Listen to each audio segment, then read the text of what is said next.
Yeah, do all the resolutions to the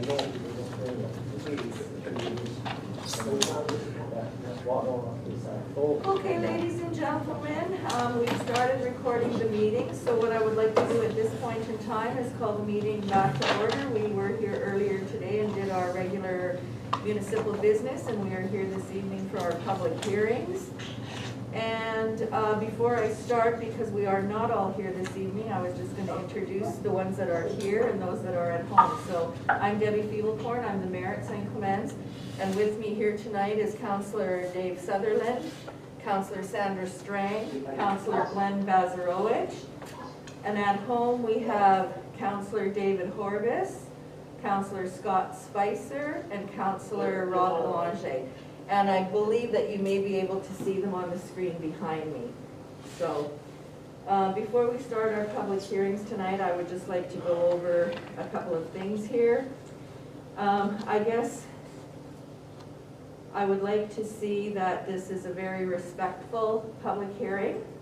We have to respect each other and council, and I would like to see that if somebody has spoken and you're going to say the same thing, if you could just kind of pass. If you have new information, that's fine. But it looks like we could be here for quite a while, so I don't want, 6 people coming up and saying the same thing. So, and the other thing is, I would prefer to see no clapping, whistling, anything like that. And everyone will have an opportunity to speak. If somebody joins late or walks in here a little bit later, they will still have the opportunity to speak. And the order for tonight will be the planner will give his presentation, and he is on Zoom, and that is Cowan Gill from Red River Planning. And then we will have the applicant speak, those in favor, those opposed, and then the applicant will be able to say a few words at the end if they so wish. So with that, I would like to ask our CAO, Deepak Joshi, to read the resolution to enter into our public hearing this evening, or the first one of this evening. Resolved, the regular meeting be adjourned and the public hearing be open for conditional use 33-2020. Can I have a mover, please? Councillor Strang, Councillor Bazarowicz. Any discussion?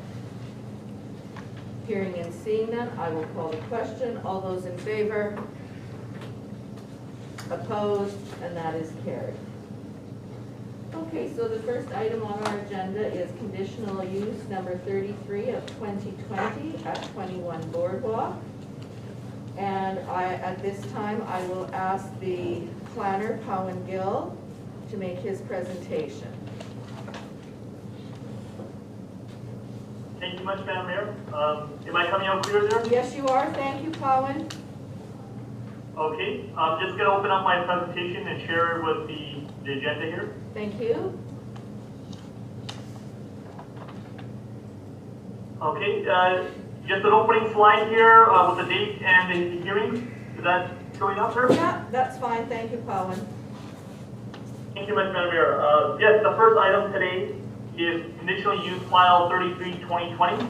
This is located at 21 Boardwalk Avenue. The application seeks to allow a garden suite use within the existing accessory building in the rural residential zone. The subject property highlighted in black is currently developed with residential uses all around the surrounding context. The property itself from the applicant site plan is actually has an existing home, a pool house that is now being slated to be for proposed garden suite use, seeking council's permission for that, as well as an attached shop to that accessory building, plus a shed in the back. The property is approximately 1.76 acres. It is developed, again, with the residential uses that have been indicated by the applicant in his letter of intent. This property the applicant of the property is seeking to council's permission to change the use for the pool house building, which was previously granted by council in 2018, to allow a garden suite use. The garden suite is currently being occupied by the applicant's in-laws. This was brought to our attention by the bylaw enforcement process, and the applicant has decided to provide an application to the Red River Planning District to bring the matter to council, which we stand here today. The use that is currently being occupied currently meets all the requirements of a garden suite except for two key components. One is the type of foundation that is being proposed. This is on a permanent foundation. Council may recall that the garden suite is supposed to be one additional temporary, detached, removable, self-contained, single-family unit that may be placed on the same as a principal or a single-family dwelling. The applicant is seeking council's permission to vary that condition, and there's an associated variance application that is the next item that the applicant has also applied for. The other thing the applicant is seeking is the size of the garden suite, in which there's a limit of 1,200 square feet maximum. The size of a 26, 24 is again, the applicant is seeking a variance. From a planning perspective and doing our analysis, it should be noted that we did receive some comments regarding this use from Manitoba Conservation and Climate, and they did not propose to support the use as presented, and their initial thought was this was going to be pool house and shop building and not to be used for a garden suite or residential dwelling type of use. So there is a correspondence attached to the council package regarding that. However, they have provided a condition, which is condition number 7, if council chooses to approve the use as indicated. I will leave it at that for now, Madam Mayor. And if there's any questions, I will gladly address council. Thank you for that, Pawan. At this point in time, are there any questions from the members of council to the planner?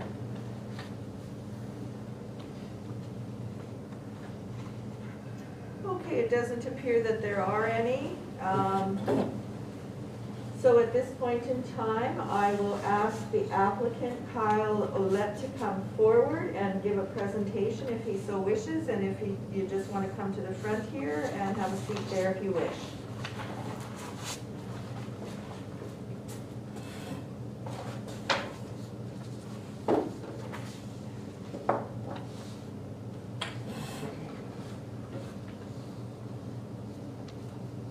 So, just so I'm clear, has everybody read the package and the letter of intent, or no?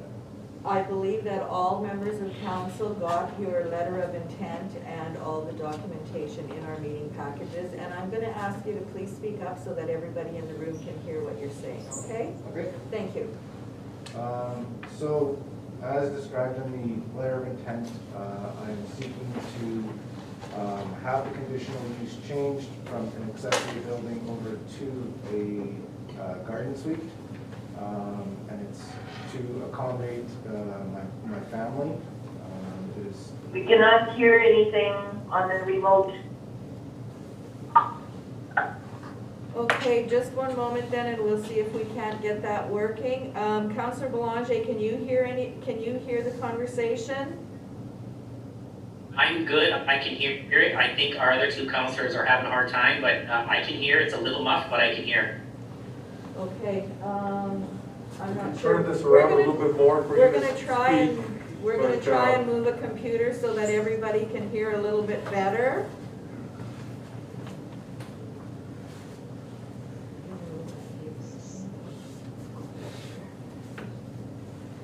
Okay, just say a couple of words. Yeah, is this better? A little bit, not very much.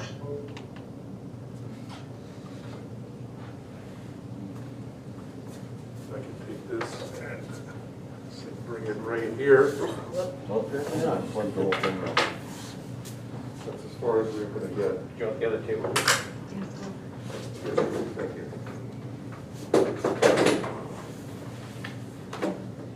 How does that? All right, how's this?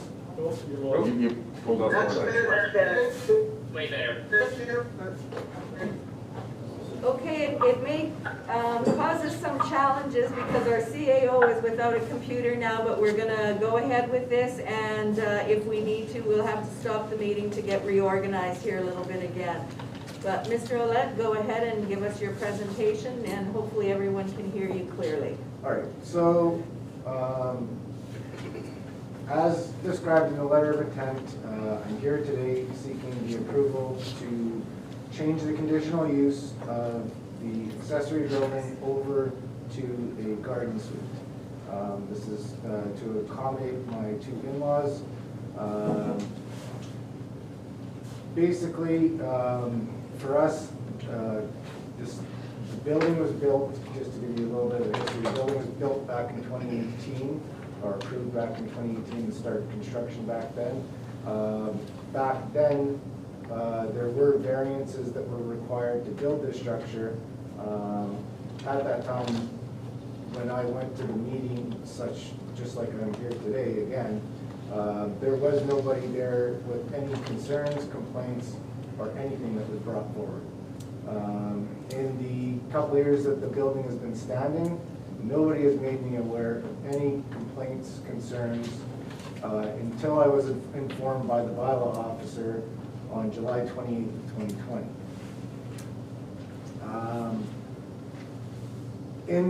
In June, my family was traveling because they are snowbirds, so they were down south. They were brought back due to the COVID pandemic. When they came back, I made the decision to put them into the pool house. When bylaw called me, I did not hide it from bylaw, and I took ownership for it, and that is why we're here today discussing this.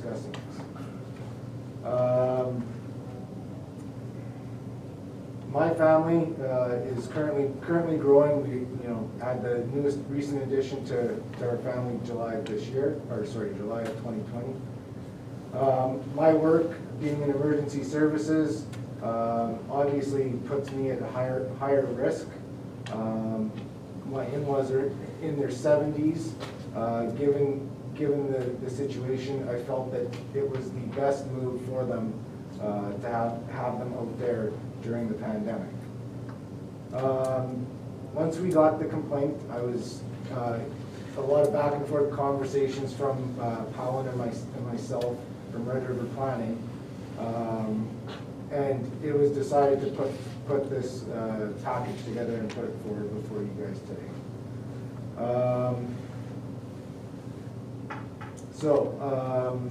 I'm asking for the approval of all the variances and obviously the conditional use switch.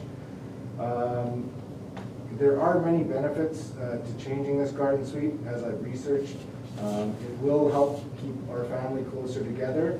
It does help aging people remain in place with help, and it does keep more people in the community, just to name a few of the items.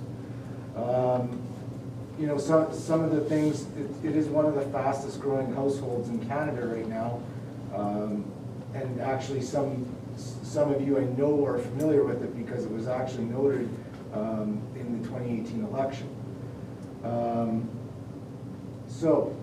I recognize that the size and foundation of this structure do not meet those set out in the zoning bylaw. However, with discussions with RRPD, the building in question has been built to residential code and remains in compliance with all life safety measures. Okay, it has full access. There's no question that the building is safe. The increase in living space size would be approximately 120 square feet. I think it's 140 square feet actually is what it works out to being when you're looking at just the living space, not including the shop space. Okay, and I know that's, when I say addition to, I'm talking on top of what a garden suite allows. So a garden suite allows 1,200 square feet. We're roughly at about 1340-ish or somewhere around there.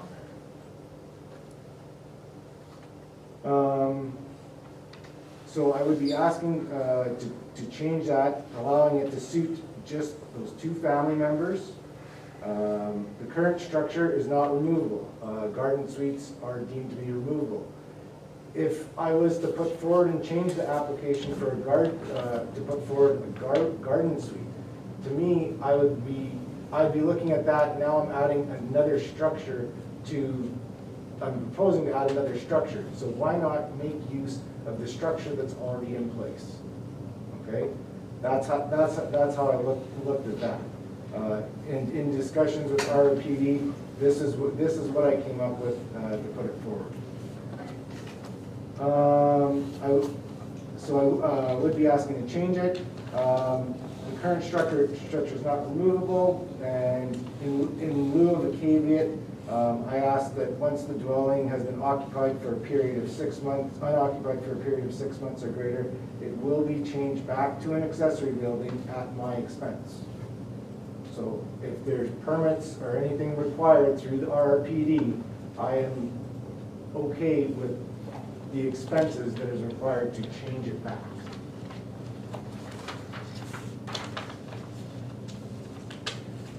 At no point am I seeking to make this a rental property, a bed and breakfast, a place of business, or anything of the such. Okay?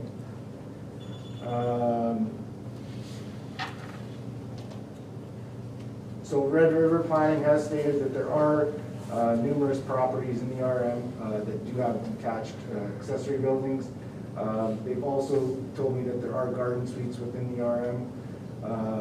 So the structure is currently finished with stucco, asphalt shingles, and aluminum trims, maintaining compatibility within the neighborhood to other neighboring properties. It looks just like everything that's supposed to be in that neighborhood. It's not a tin shed or anything like that. And I think, and Colin should have submitted to you council the pictures that were provided of the exterior. I believe we do have all those in our Yeah, he's package. just brought them up there. Okay.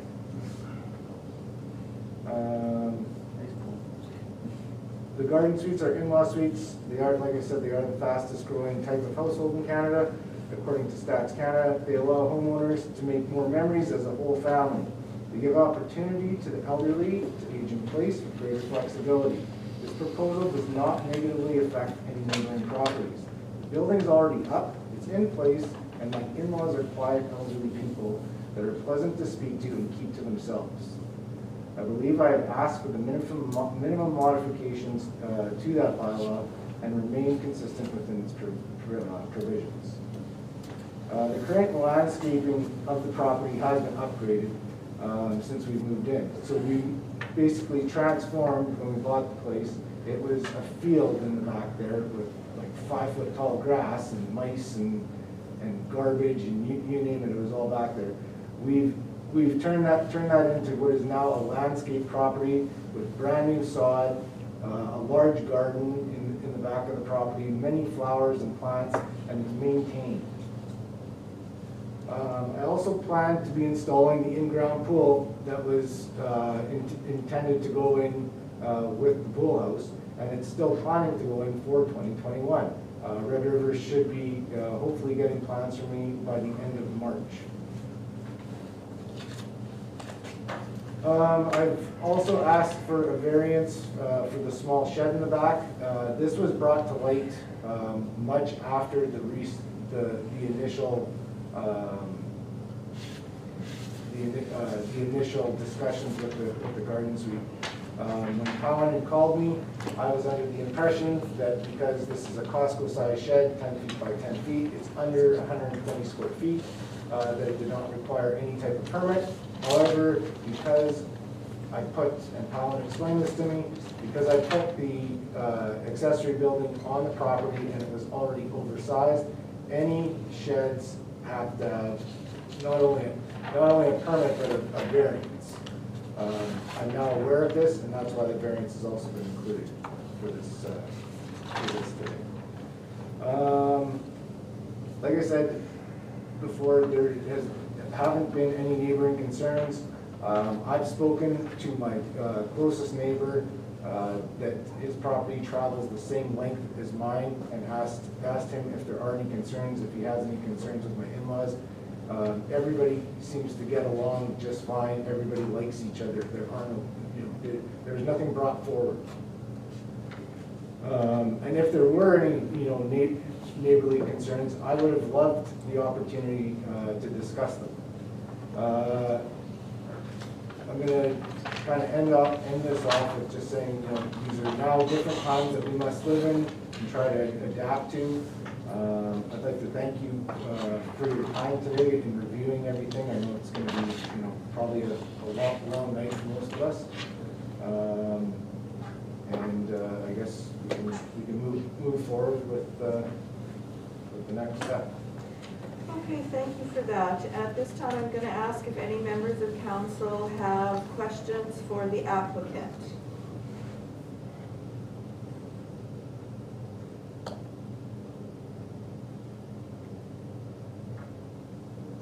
Okay, I'm not seeing anything, so I'll just ask you to take your seat, and I'm just going to go down the list of people that I have here that would like to speak. We're gonna try something here, Madam Mayor, we're gonna see if we can Okay. get this computer. Madam Mayor, can I ask a question? Oh, sure, I'm sorry, I That's didn't see okay. your hand, Councillor That's okay. Strang. I have a question here. The picture that Powen has presented here that you've submitted, the first one here on the left-hand side, is that from your home and then that's the pool house in that distance? Yeah, you're talking, sorry if you can just turn and look, you're talking about what's up on the screen? Yes, currently? yeah. Yeah, that's from the house looking back at the pool. So the Okay. property is shaped like a football field, pretty much. It's very, very long and deep. But yeah, that's the direction that it's taking. Okay. And can I ask you, your pool company that you say you're submitting for March, what's the pool company that you're going with? It's either, the pool itself is either gonna be through Northwest, which is off Route 90 there, or Canada Pool Supply. I've got quotes from both of them right now. Okay, thank you. Yep. Okay, any other questions from members of council? And I apologize, Councillor Strang, I can't see That's everybody okay. on my screen, so I'm having a little bit of difficulty here this evening, so. If no council have any questions, I'm going to go to my list, and the first name I have is Robert Zusteg. Zersteg, sorry about that. All good. Come on forward and give us your presentation. I don't really have a presentation, I just have a question. I've read all the letters of opposition, and if you've read them, I really can't say that I have anything more to say other than that, but the only question that I would have is, I have a pool at the back of my house, and I'm looking at the map, and there's 250 feet from the back of the existing house to the pool house. So in the future pool, where it says there, am I thinking that where the pool is going to go, you're going to have approximately 110 feet from each structure to the pool? Is that based on that map? Or is that pool going to be placed closer to the pool house or to the existing? So just to clarify, that is. Quickly though, quickly, just give us the quick answer, Okay, so. so that's the site plan, that's not the pool plan, that's the site plan for the building, not the pool. It does show where the future pool is. The pool is gonna be closer to the pool house. So from the existing home, you would probably have to walk 200 feet to the pool? You would have to walk probably 200 feet, yes, it's gonna be closer to the pool house. It's still staying in that place. Okay. Anything else? Nope, that's it. Thank you. Okay, the next name I have, I believe, is Gary Cole. Letters are all in place. Letters are all there. Okay, you have nothing to add at this point in time? And I have Shelley Callahan. I'll let you. Okay, that's fine, yeah. But if all the letters have been made public? Council has received all of the letters up until 2:30 this afternoon in their meeting packages, so we do have all the letters that everyone has submitted. We have read them all. We had talked about this earlier to make sure that everybody did read all the correspondence that was submitted, and we do have them in our meeting packages. And if I could share my screen, I would show you all the lists that we have in our packages, so. So can I Yeah. let Clifford Zeller speak on our behalf? Sure, go right ahead.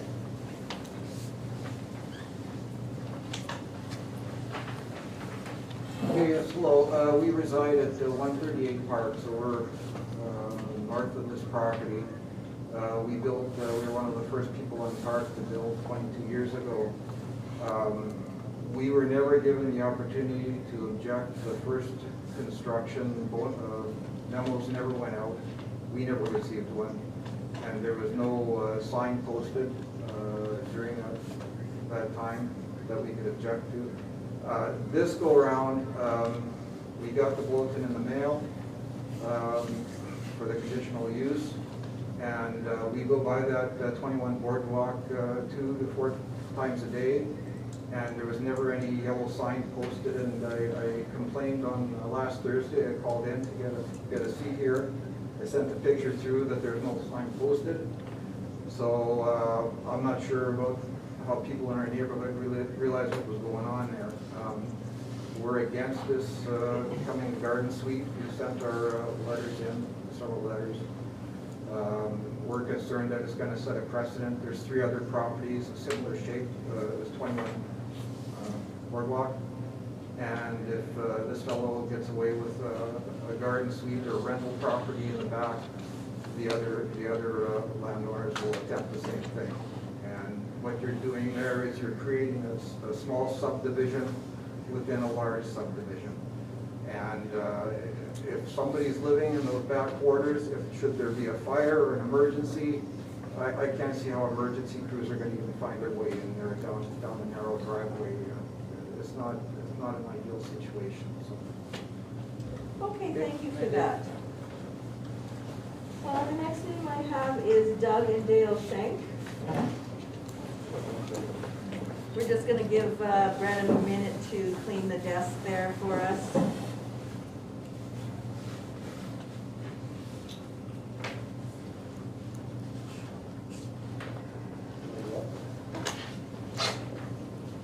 You can just pull the other chair over if you want.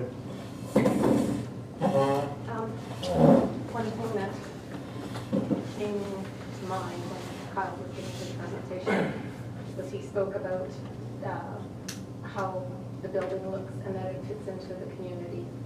And in a sense, I agree. But when I say that, I mean it looks like a residence. It looks like a home. It does not look like an accessory building. Outside of that, our property backs onto that facing the garage doors of the home. We have very little tree line left now that blocks the view. Some of that tree line must have been cut down on his side in order to put their driveway or their padding, whatever the case may be. But that building is smack in my face. Every window I look out of, and we live in that back area. It's the kitchen, the family room, the bedroom. You look up from any window and it's in your face. I can't even really see my backyard for the size of this building. As a matter of fact, somebody actually came to our house to pick something up last night, and from our front door, they asked if that was a warehouse behind us. When it's lit up, it's like a runway. And granted, that's not during the day, that's at night, but we've had to put blinds in the bedroom so we can sleep comfortably because the lighting is so strong. And, you know, I was reading through the resident's letter, and some of the things came to mind. That Kyle and his wife had extended an invitation for them to live with them. So they had resided at 21 Boardwalk for some time. When they did get back from their trip, they quarantined at a cottage and then ended up moving into the pool house. And they came to realize that living in a fully accessible structure has greatly improved their quality of life. I get that. It's a beautiful building. Having said that, they were not homeless. They had a place they were quarantining. They had been living for some time in the main house. So it's not like they absolutely needed a place to live. And who doesn't like our community? I mean, that's why we moved there a number of years ago. And that was one of the reasons we lived there, was because of the size of the property, the privacy, the trees. We don't have that anymore. And they had options of where they could live outside of the pool house. What are our options? We have no option left. We have to look at this. It's in our face. Who is going to pay tens of thousands of dollars for fully mature trees so that we can have our privacy back? Not just us, but everybody else that's bordering on that.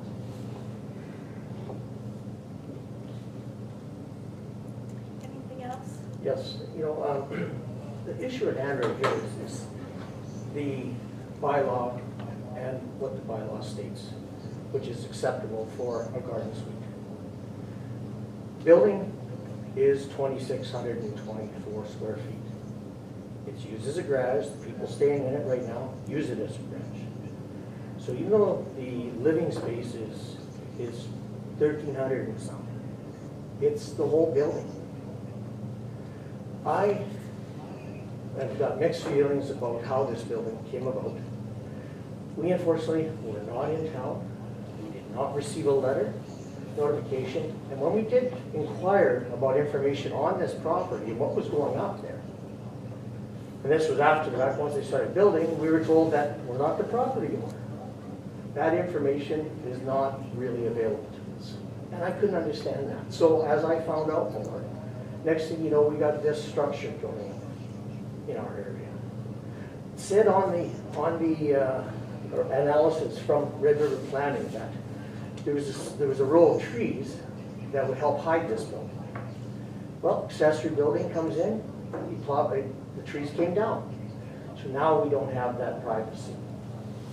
This building is lit up like an airfield. It's quite bright. And I'm sure that they don't realize it. Those lights will stay on till 1:30 in the morning sometimes. But we didn't move out. We've been there, been taxpayers for over 30 years. And the analysis from Red River Planning sort of says that, we've taken into consideration how it affects everybody in the area. Well, why didn't they make a call? Why didn't they drop by, leave a notice at my door, and talk to me about this and see what I thought about it? He talks about nobody's come up to talk to me about this and their concerns. It's not my job. Red River Planning is there to look after us and what happens with us. It's supposed to protect our property, our standard of living. And this hasn't happened here. And I feel sorry for the resident too, because of what he was allowed to do. He spent a lot of money on this place. And to me, it shouldn't have been there to begin with. So that disturbs you quite a bit. Colin, I noticed there was an amendment today regarding the septic system. Now this is another residence now that's going to be going into that I didn't realize. I thought it was a holding tank, but it's going into the field. So now that affects my property. I'm wondering if there's been any regulations or anything checked out to see, is that going to affect the water table? I just spent 10 grand last year on getting a new well drilled because my other one had problems. So how are we being looked after here? There are two big issues with this. This is not built as a structure that can be removed after 6 months. It is not intended to be that, and he says that in his letter. But yeah, built to residential standards. Yeah. Well, what's residential standards? If you built it to residential standards, just, was that not the intention to begin with? Who puts a pool house that far away from their house? I don't know. The letter from Natural Resources indicates that the positioning of the pool is right over top the septic field. Well, if somebody's putting together a pool in a pool house, I would think that would be a little more accurate on the initial. Like, he would know where he's going to put his pool, and it sure as heck wouldn't be on top of a septic field, I wouldn't think. But it concerns me the way that this is taking place. If it was applied for as a garden suite to begin with, an accessible road has to be there for access. But as an accessory building, they were allowed to put in a road Now, this is a road now where we got continuous traffic. We got headlights at night coming in. You know, at nights when we see headlights in our backyard, it used to concern us. And now, it's you almost startling. So that does affect my standard of living. Oh, sorry. And to be clear, this has nothing to do with Kyle's in-laws. I'm sure they're lovely people. And it's, in a sense, we've got nothing against Kyle and his wife. We just do not agree with how this went forth and how it's affecting the neighborhood. And we thought that, it got all approved and not knowing a lot about this process here. We thought, okay, you know what, we missed the opportunity and it's here to stay. But one of the things that bothers me is, why is his pool house closer to my house than it is to his? That doesn't make any sense to me at all. And yeah, I'm mad. I'm very upset about how this process, and not at my neighbor, but at Red River Planning, who should be looking after this and looking after us as residents in a way better manner than what's happened. I'm sorry if I'm a little upset about this, but you know what? My wife grew up in East St. Paul. We moved out here for a reason. We were not looking to move in. We lived in the city. I've lived in the city all my life. We moved out here for a reason and a certain standard of living. And now that's compromised. So I guess maybe it's up to me now. I gotta move, or I gotta put up more trees, or what do I do? Because you know what? We were looked after apparently by Red River Planning. Because there's no detrimental effects to us. That's why we're so happy right now.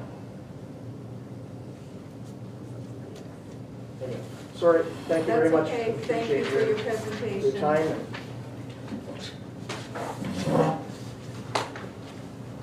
Okay, we'll give Brett a couple of minutes there, or a few seconds to work everything down, and then I will call, the next name I have on the list is Greg Collicutt.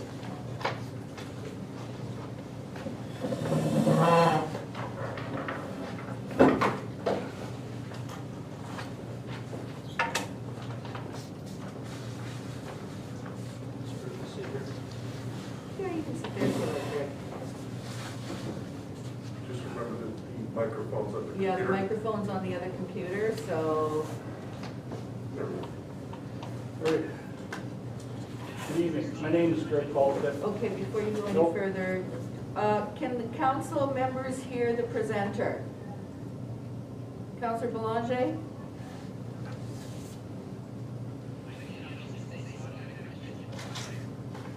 Say that again, sorry, Councillor.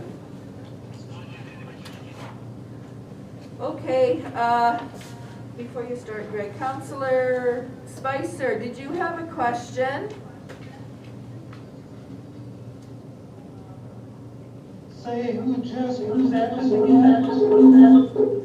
Okay, the people that just presented were Doug and Dale Shank. You're welcome. I'm gonna ask you to move over, or maybe Heather will move the, we're having a bit of a hard time. Okay, Greg, go ahead, and I'll just make sure that everybody can hear you. Good evening. My name is Greg Collicutt, and my wife and I have lived at 111 K Road for 33 years. I object to these multiple variances for multiple reasons. I hope that you have read and absorbed the content of my objection letter and the comments I have made to the applicant's letter of intent. This property in question runs right along the back of our property, and we've had to see this house activities every day. This is not like a regular street where houses and backyards are back to back with another primary residence being approximately 400 feet away. I'm pretty sure no one has a road that runs along their back property line that when they sit at the kitchen table or even in their family room have to watch the comings and goings. It's bad enough that we weren't given any say to the first variance, which should never have been allowed in the first place. How can anyone say 1,344 square feet is needed for a pool house and no pool?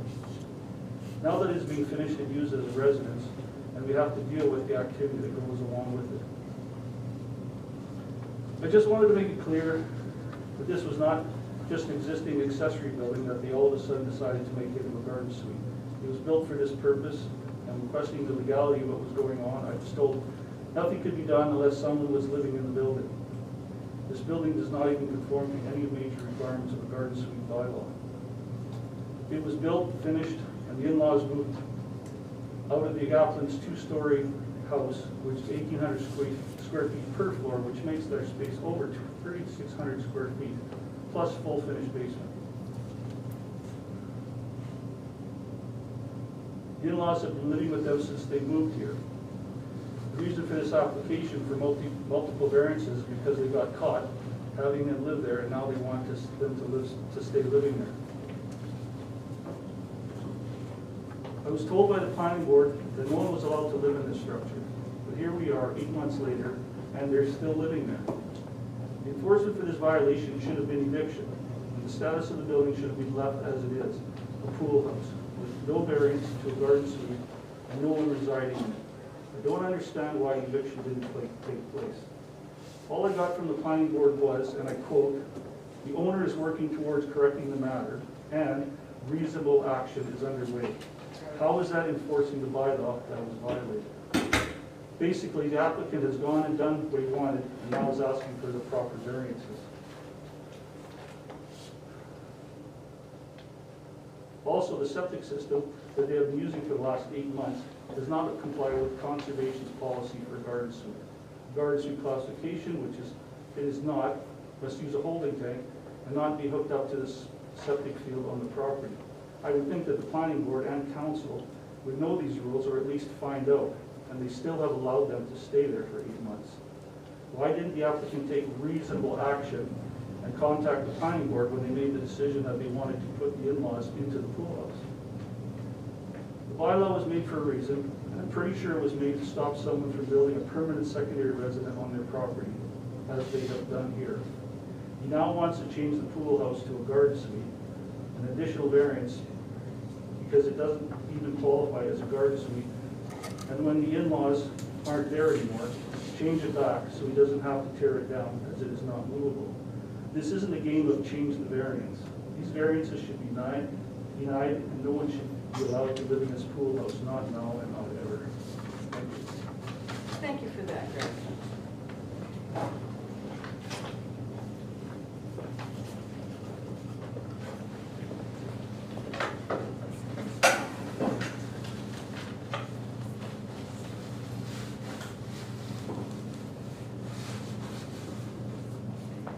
Okay, the next presenter I have is Dave Nish, or Nesh.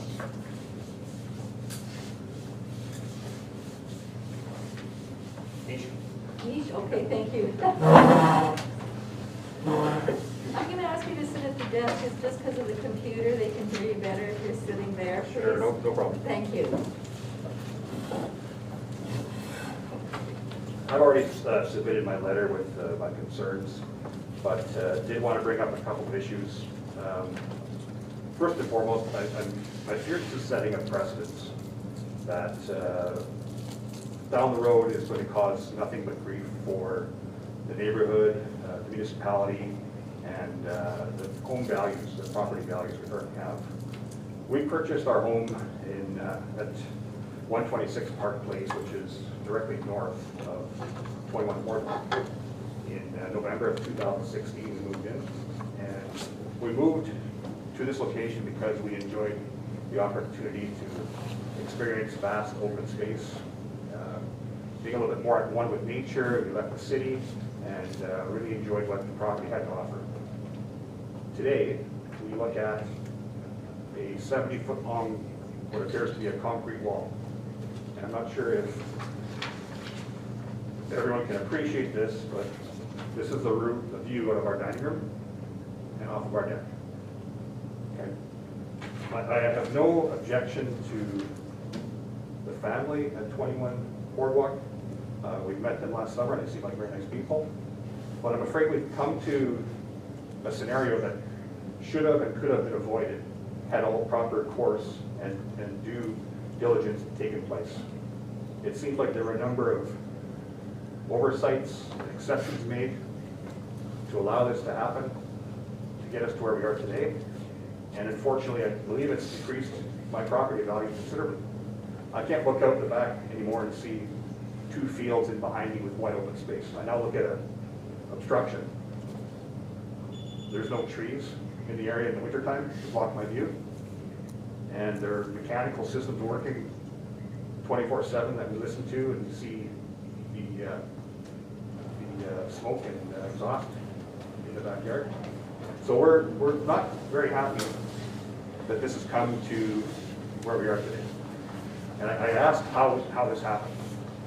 We weren't really notified or kept abreast of this transformation of this property. Nobody came to see us. Nobody provided us with any information on the building and the structure, and what we were to expect. So I'm very disappointed. That's all I have. Okay, thank you for that.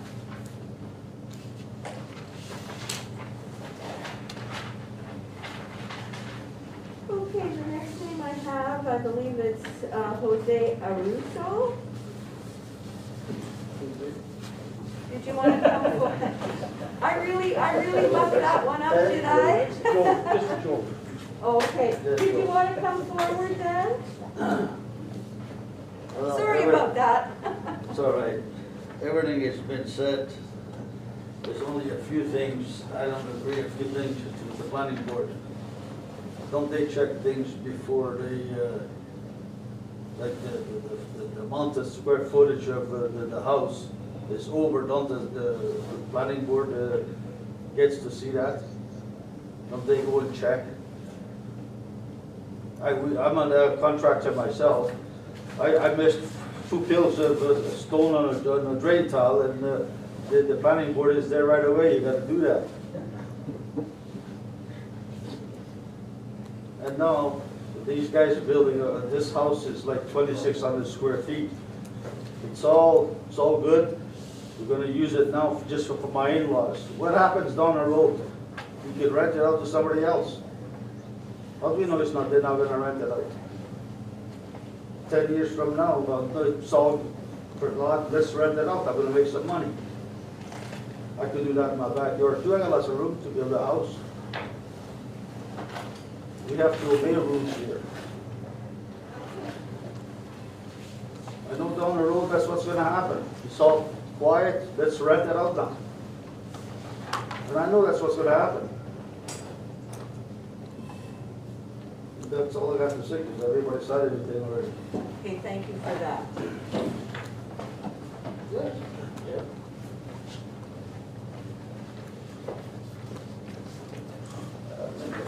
You should check on it. Yeah? No, this is Oh, okay, yeah.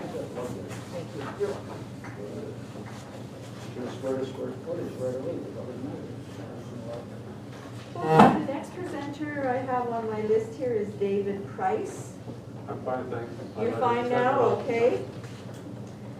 Okay, so I don't have any more names on my list here. Is there anybody that I have missed in the audience that wanted to speak this evening?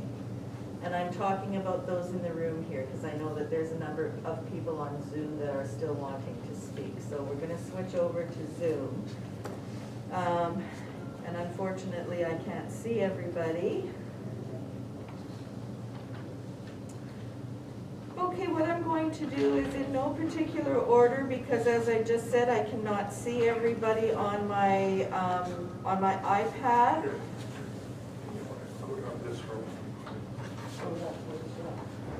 Oh, I might be able to get it here, participants. Okay, yes, I do. Okay, so if I go down the list of participants on our Zoom call, the first name that comes up is Andre Ledette. Did you wish to speak?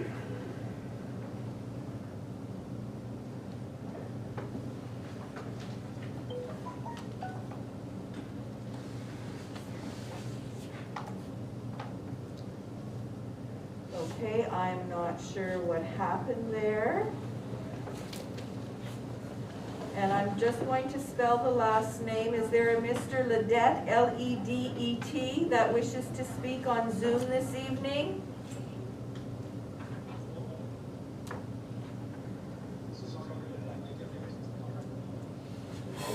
Okay, just bear with me for a minute. Okay, do you just want to repeat that, please?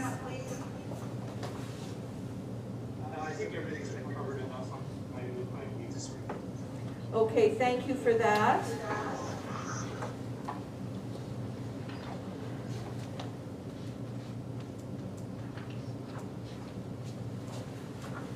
Okay, the next name I have, or the initials I have, is B1234. If you could please identify yourself if you would like to speak. Yep, that's me. I'd like to speak. And what is your name, please? Blaine Josh. Address is 156 Nicholas. And that was Blaine, Josh? Yep. Okay, Blaine thank you. Josh, yeah. Yeah, okay. Go ahead, please, Blaine. Sure. It's really scary to me too, is how this got to this point with being built without being policed along the way. And now I have a property that's sold next to me, and I found out it's like a landscape that is moving there. So what's not to say he's going to build up buildings that are a little undersized? What's going to stop him from putting things that aren't supposed to be on and then putting in for variances after the fact? I mean, I was policed like crazy when I put an addition to my sunroom. I mean, the police were there constantly checking on it. I had posted everything on the front lot and everything. Nothing seemed to have been posted while this building was being constructed. And now I'm just kind of really wondering how you hook to a septic field. What is it right now? It would be 4 acres to have a septic field, and yet you're allowing 2 properties to be pumped with a 1 septic field on under a 2-acre lot. Is that correct? The minimum size, I believe, and I'm going to refer to Powen from planning, but I believe the minimum size for a septic field in our municipality is 2 acres. Powen, can you just confirm that for me? That's usually a conservation requirement. I guess, it's my understanding there is a septic field on the property based on the comments we received on this property, but typically they usually have a 2 acre, 200 feet minimum. Thank you for that, Powen. So that answers that question for you. Okay, yeah, I just thought that the new lots that went up on McKay, they all were 4 acre lots for a septic field now. Well, in some areas of our municipality, the acreage isn't necessarily the same as the acre or the amount for a septic field. So you can have a 4 acre parcel with a septic field, and you can have a 2 acre parcel with a septic field.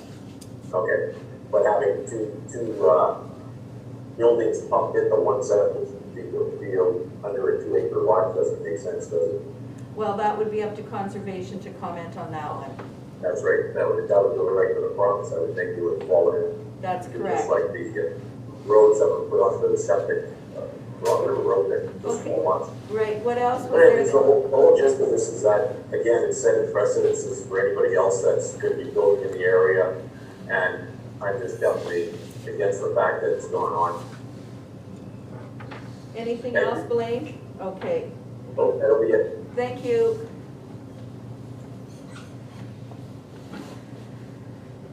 Okay, I have Brian and Chris Lodge.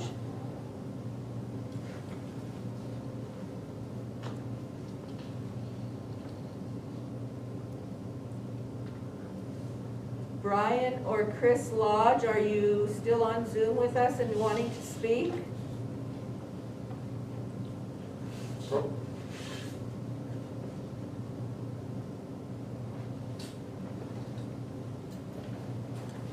Okay, I'm not hearing anyone speaking, so I'm going to keep going and I will come back to you. Chris McWilliams.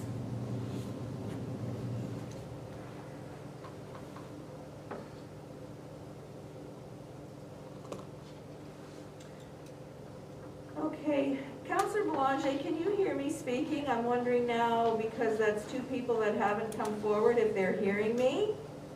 Yes, I can hear you clearly. Thank you. Madam Mayor? Yes. Somebody has raised their hand at 1-204-229-8123. Okay, whoever has raised their hand at 204-229-8123, if you can please identify yourself and go ahead with your presentation. Oh, hi, it's Cousin Lawrence Colodi from McKay Road. I just wanted to make a couple of comments. Pretty much everything has already been covered. But I just wanted to say that my husband and I moved out here in 1988 for peace and privacy, along with the same as Bev and Greg Collicutt. And now it seems like we don't have that. We have a property behind us that's the same size that's behind Shanks and Collicutt that we're now wondering when the next garden suite will be built. And will it be built behind our place? It seems like no one was made aware of the initial plans, and there's been poor communication that continues, and it's extremely disappointing that we weren't made aware of this right from the beginning. We never had any communication at all, so it's totally disappointing. And that's all we have to say. Okay, can you please just give me your first names again? It's Lawrence and Pat Colodi, Kolody. Thank you so much. You're welcome.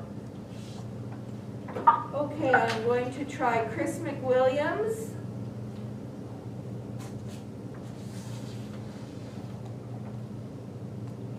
Okay, B1234. Spoke, okay.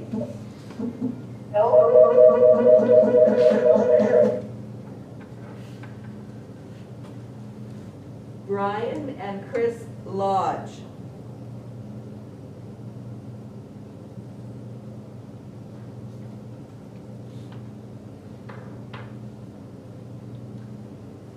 Christina McWilliams.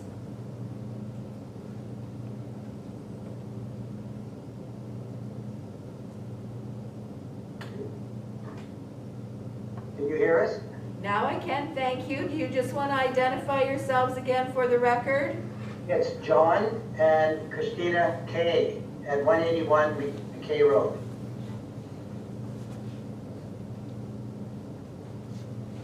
Okay, go ahead, please. Well, we really have nothing further to add except that we just wonder why we didn't hear anything about it, and it sets a very bad precedent. Kind of upsetting that it went ahead so that no one really knew about it, but unfortunately it's a big issue for council because sometimes you go ahead without permission and ask for forgiveness after, and this is the case here where I think it's crossed a line. So that's all we really have to add here. I think it's being said by others, the same sort of things. Thank you very much for your time. Thank you very much for that. EAM Consulting. Hello, can you hear me? Yes, but can you give us your name for the record, please? Yeah, Edward Mahood. I live at, we live at 162 Park Place. Okay, I'm going to stop you. You're very muffled, so maybe if you could move just a little back from your mic. Sure. Is that any better? Little bit. Better? Try it there. Okay. Thank you. So as I mentioned, we live at 162 Park Place. Fortunately, we're far enough away from this site that it doesn't necessarily affect us directly. I certainly sympathize with the people that do border on this property. Never met the Ouellets. I'm sure they're very nice people. But boy, this really sounds like maybe this was the ultimate plan, and now we're just here asking for forgiveness rather than permission. As I said, they're really nice people, but are probably pretty nice people, but this variance is going to stay in place forever. So what happens with the next group that moves in? Maybe they're not as nice people, maybe they don't care as much about their neighbors, and maybe they do want to rent out that space in the back. As everyone has said, this sets a really dangerous precedent. I don't know why you would allow this. I mean, letting it go this far has been terrible. The least you can do is stop it at this point. Thank you. Thank you for that. Okay, I'm going to try my other list here. Blake Joss, are you on the line on Zoom? He spoke for it. I think he spoke, yeah. Yeah, Blake does.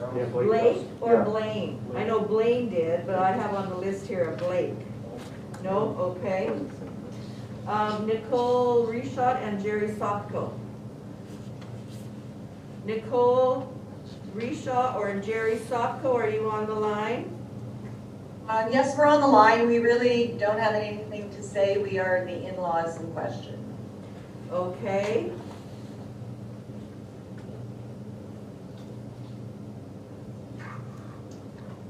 Ken and Lori Nemitz.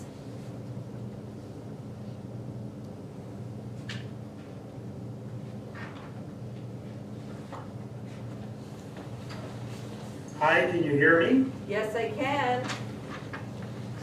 Hi, my name is Ken Nemitz with my wife here, Lori. We live on 114 Park Place. We don't directly have our backyard backing into that property in question, but definitely we can see it in the activity. Even though I have a pretty good tree line, it's still a little bit disconcerting. I remember one summer there was quite a large party going on there, and that went on for quite some time, and I can see how that could have been really annoying to people that were right next door. Basically, I agree with what everyone has been saying thus far. I really have nothing more to add other than I'm disappointed because I am another resident that I never even knew this was being put up. So the problem for me started that it was even there to begin with. That we're even down this far down the road is just, I guess, it seems somewhat incredible that we got this far, but hopefully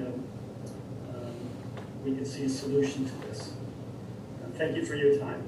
Thank you very much. Brian and Christine Lodge.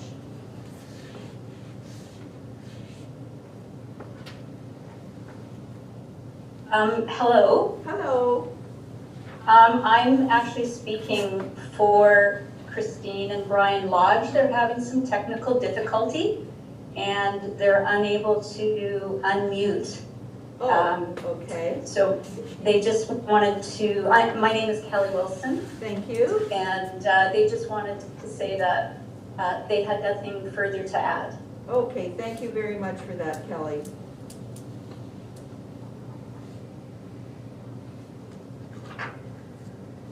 Stacy Verhage, I want to say.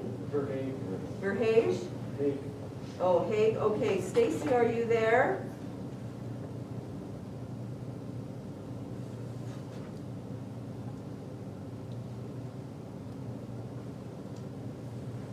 Okay, the next name I have is the Sabatinis. Hello. Hello. Hi. I'd just like to say that I agree with everything that's been said. It is obvious that most people in the area here oppose this, and that should mean something. I don't think we can have a subdivided lot with two houses. Done. Thank you for that.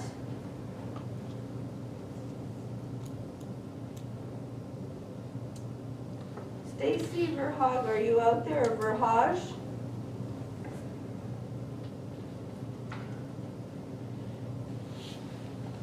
Shelley Culligan? That's me. Oh, that's you? Okay. But can I speak to something? Sure.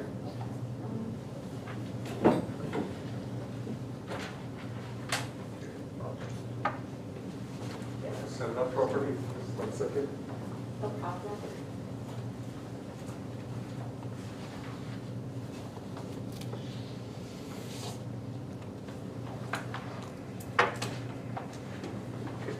Thank you. So, as you've heard, most of the residents do oppose this property, and if we could go back in time, we would have objected. As we've stated, many of us who live in the area were not notified. We didn't receive received the notification in the mail, and we did not see the variance notices posted. What we would like, it's not realistic, we would prefer to have this building disappear and taken down, but that's probably not going to happen. But if council does reject the conditional use application, we do ask that the people occupying the building vacate the premises immediately. And with the exception of the small washroom that Manitoba Conservation states was supposed to be located within the shop, as per the original accessory building variance granted, we feel it is appropriate for council to require that all other plumbing fixtures in the building that make it a dwelling, such as the kitchen, bathroom, laundry area, kitchen appliances, and washer dryer, should be removed within 30 days. After the 30-day period, an inspection by the bylaw officer should follow. We also would like to see that the applicant should be required to place a caveat on the property title to show that the building is only to be used as an accessory building, not as a dwelling in future. This will protect the neighbors from having to deal with a similar situation if the current property owner decides to sell. The reason we ask council to consider what I've just mentioned is it's the only way to prevent the applicant from using the building as a second resident or rental suite in future. We, the neighbors, do not want to have to police this property to make sure that the building is used properly. It is stressful for all involved, including the applicant, and does not make for good neighbors. Thank you. Thank you very much.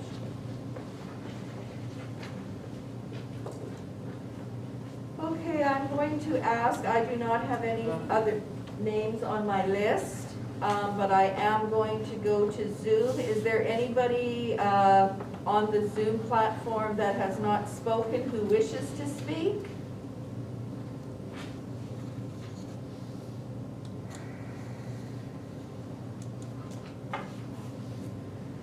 Okay, I am going to, I guess, ask planning whether it's Powen, and I know we do have a couple of other staff from the RRPD on, so I'm not sure if it would be Powen or the executive director, Jennifer Ferguson, but I think what I've heard and what we've heard quite a bit of today is how did we get to this point and nobody really knew what was happening. And I'm going to give the planning board an opportunity to try and answer some of those concerns. And who's going to be speaking? Jennifer, are you going to speak? I can speak to that, Madam Chair. Can you hear me all right? Yes, we can. Thank you. Thank you for that. As has been mentioned throughout the presentation, there was a variance application that came forward to council in 2018 to allow for the building of an accessory structure that was oversized and in the location as shown.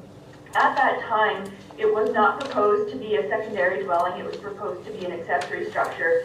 That application was approved, and there was a subsequent building permit that was issued from our office that showed that it was, in fact, an accessory structure.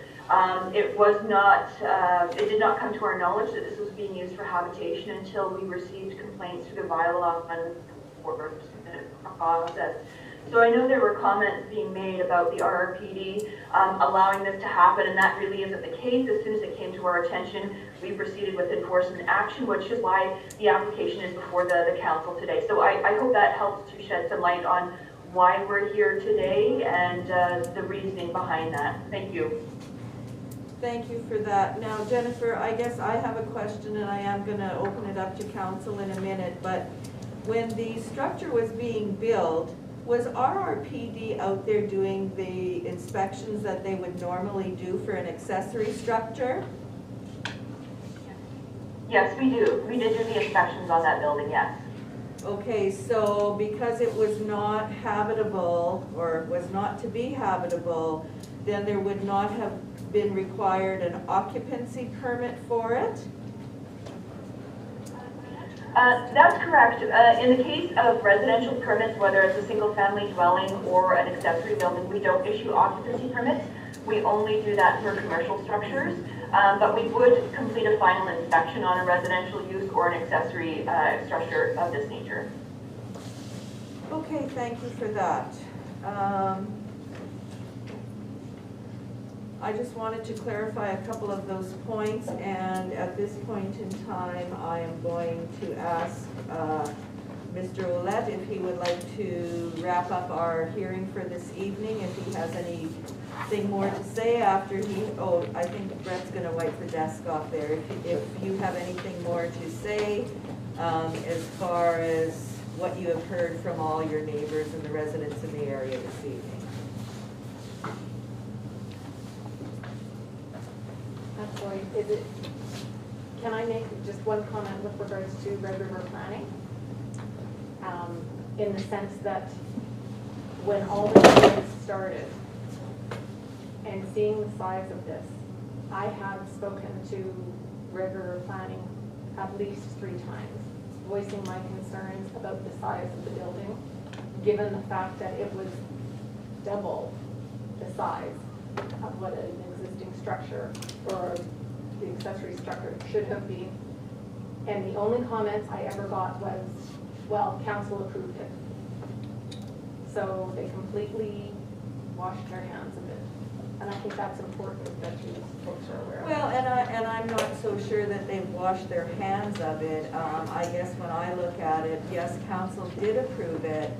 And if what they were putting up at that particular time was what council approved, it was not for them to go after the applicant at that time. Because if we approved a 2,600 square foot building and that's what they were building, and then there would be no reason for Red River Planning to go after them at that point in time. I think a big part of the problem and why we're here tonight is what was requested and what was done are 2 totally different things. And now it's up to us as council to try and figure out what is going to work best for everyone in the community. And I guess I can't say it any more simpler than that, so go ahead. So what is the responsibility of planning with respect to the surrounding residents of this property? Because like they say in their submission and their analysis that all these things were considered. But I'm sure the code, like it's been built exactly how it has to be built, and you know, as far as, you know, the code, the building structure is fine. But I just find it strange that they can make a statement stating that, or saying that there's no detrimental issues with respect to this structure. I didn't hear anybody say that. But it says that in their analysis, not in Red River analysis. It says there's no. I can find it.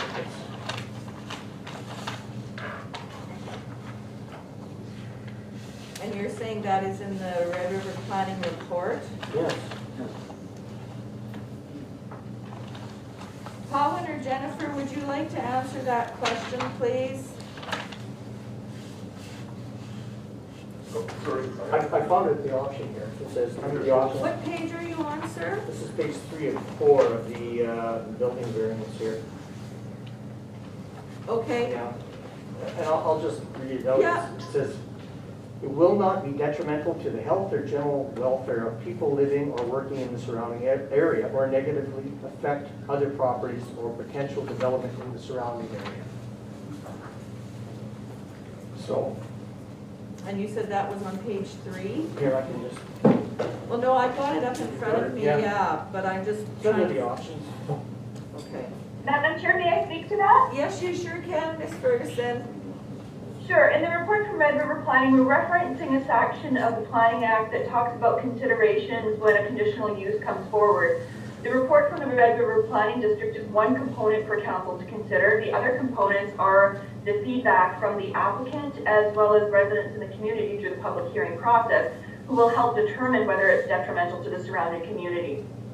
Does that help answer the question? But if the residents aren't made aware, other than a letter or a sign on the front, how is that taking into consideration how it'll affect, what effects it will have on the community. Like, I just don't see. We're not, Yeah, sorry. right, our response isn't indicating whether it has an effect on the community. That's something that the community brings forward through the notification and public hearing process. So there were notifications that went out to let you know that there was a conditional use coming forward, and if you needed further information, to have a look on our website with respect to the information and the supporting documents that we had. And then the community can come forward through the public hearing process to share their concerns about compatibility with the surrounding area and whether there are detrimental effects. So my property backs straight onto this, and this is what I get to look at. And I had not received a letter or any notification of this construction or of this building to be built. And you're So- talking about when the original conditional When the use came forward? Yes, exactly, and that's what everybody here is saying, and like I do feel sorry for the applicant because it's gotten to that point without consideration, I think proper consideration of how it affects our community. And that's all I'm saying is like, it's there now, and I understand that, you know, we may have to accept it, or we may have to accept it as an accessory building. But to change it up now, it's just unacceptable to make it into a secondary residence on the same property, because it does exactly what everybody's been saying. Right.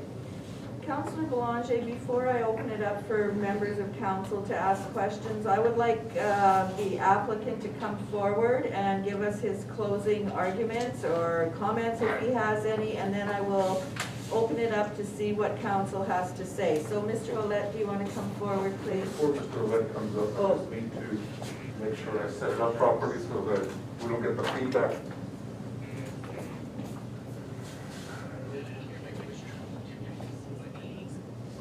Okay, go ahead. Kyle, before you start, I do have one person who would like to say something on Zoom, but he's sorry, he's having trouble getting on. Okay. Mr. Mahood, are you there, and would you like to speak?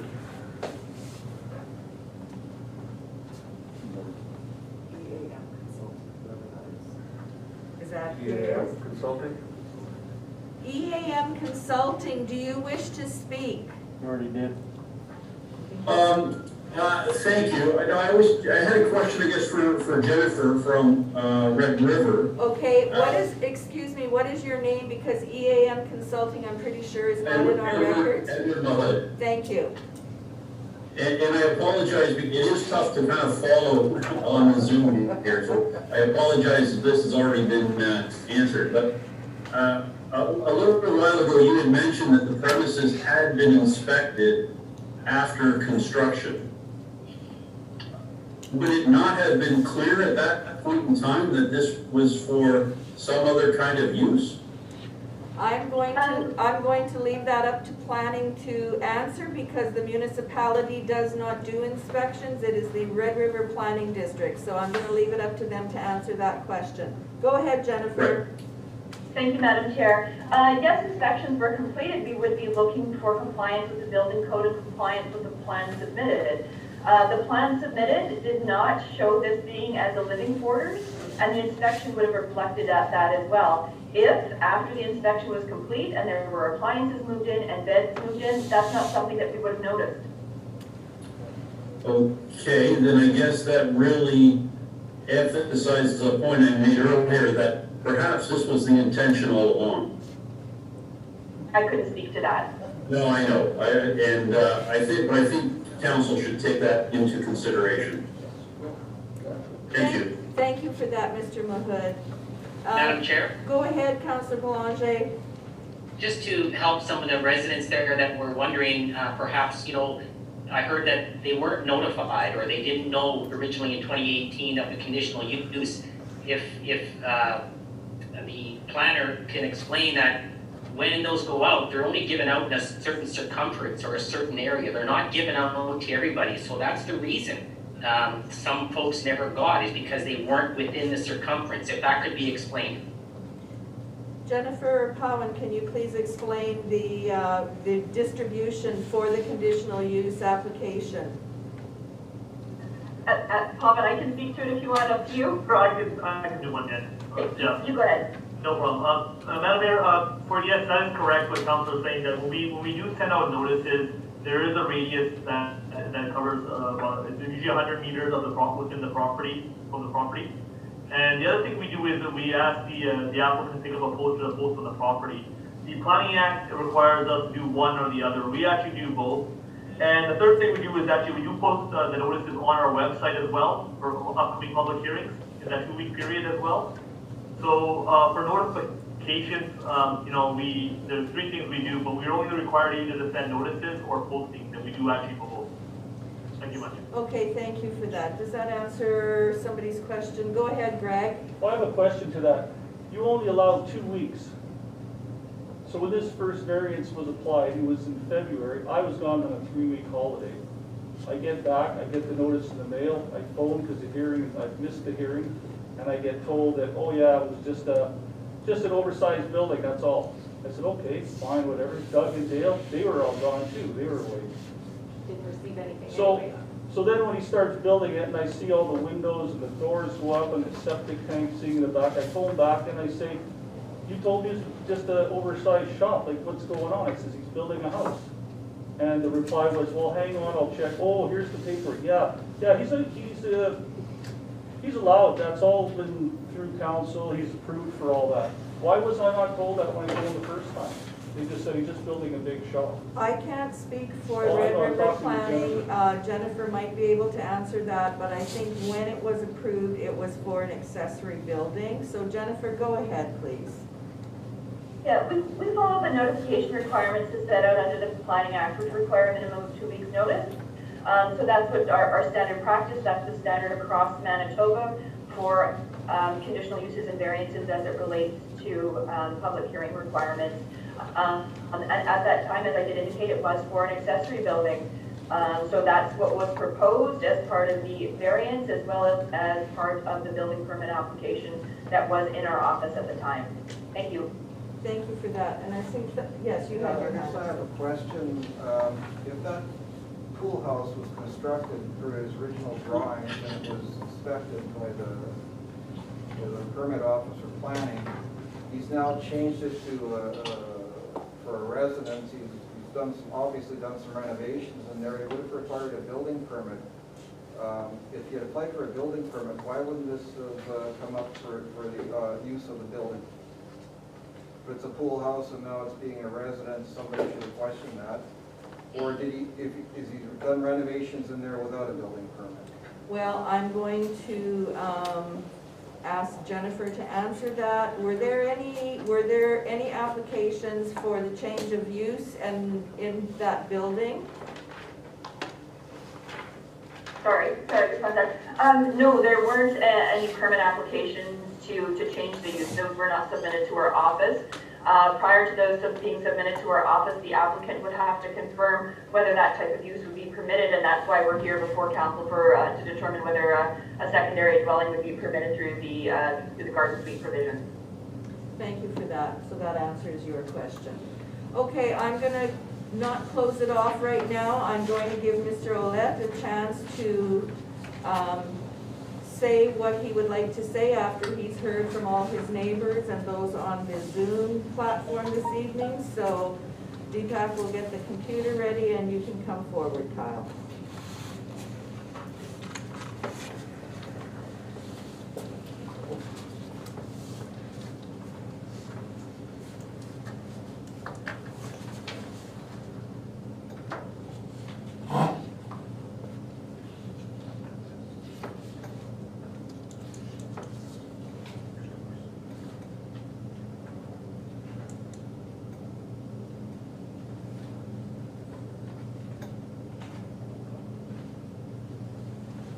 Go ahead. Sorry about that. No worries. All right. Okay, so for the opposition, I guess just to address a few issues that came to light right before this meeting. The concern brought forward about the wastewater. I hadn't had a chance, and I put in calls and emails to Chris Innes with Manitoba Conservation. to discuss this with him because Palin had given me his email that he sent in as part of the application. In my view, nothing has changed because the whether the people were in this house or that house, the wastewater usage is the same. Now, I'm sure Manitoba Conservation probably has a different way of looking at it, but again, I can't talk to them to get a comment back of them. It doesn't. We're not exceeding the field capacity because we don't have the amount of people there to exceed the field capacity. That septic field was there when the house was built, so the concerns brought forward about having a septic field. That field's been there since 1993, and it was likely approved by Manitoba Conservation. So, to that septic field, now there is also other things like they put forward a recommendation of just having the tank as a holding tank. There is also, and again, I'd love to talk to them about this, there's a biofiltration system that can be used, and that reduces the capacity by 25% on the field itself. So these are all options that, again, when I think it comes to wastewater, that myself, the applicant, would be best to discuss this with Manitoba Conservation, and it's too bad they're not here in this meeting because that seemed to be one of the concerns that was brought forward in the opposition letters. When speaking about property distances and trees bordering, Red River Planning is definitely not lying when they say that there are trees bordering the property. The pictures prove it. Whose trees are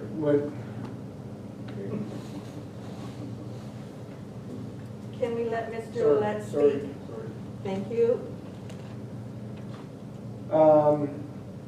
So yes, there are a lot of trees neighboring the property around there. As far as distance going to other buildings, the distance is a minimum of 300 if not 350 feet to the closest structure. So when we're talking about housing in the city, we're looking at 15 feet separation to a neighbor. When we're talking about housing in the country, you might have 40 to 50 feet. We're talking 350 feet. It's set back quite far from other residents.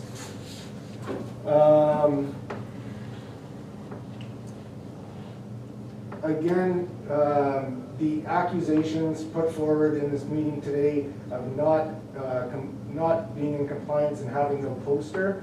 I was made aware that the poster had fallen down in the 70K storm that we had midweek on the last week, and the poster was put back up right about 10 minutes after RPD sent me an email regarding it. There's pictures to prove the poster was up. Back in 2018, and I don't know why we discussed 2018 so much here in this meeting today, because that's the past. We're not here to discuss the past. We're here to discuss the conditional use today. When the permit and everything was an application for the variances was pulled, I had those same posters, same location that they were in 2021 or 2020 as they were in 2018. So again, to be accused, I find that quite disheartening. When accusing me of removing trees, yes, there were some trees that got cut down, not very many.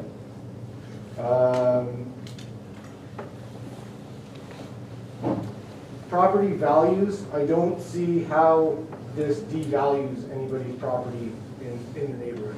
I've taken a property that had, like I said, nothing but mice and garbage and stuff in the back there, and turned it into something that actually looks beautiful now. There's a full garden in the back. There's fresh sod. I don't see how that devalues someone's property. With regards to mechanical system noise, there's no way that neighbor can hear the mechanical noise coming from the pipes of that building, which is at least 350 feet away, because the only thing running in there is a boiler, and that's it.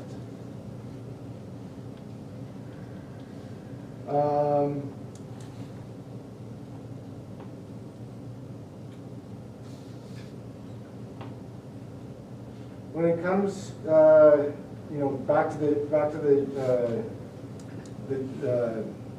the original plan for the building and being accused of you know, one person has made the accusation of basically pulling the sheet over council's eyes. I find that extremely, extremely disheartening. The original plan for this building was as an accessory building. Since then, things have changed. People's lives change. Obviously, we're in the middle of the pandemic. We made the decision to make the changes. I made the decision to put forward this application. Things change in people's lives. That's how it works. To be accused of being a liar, that is just completely unacceptable.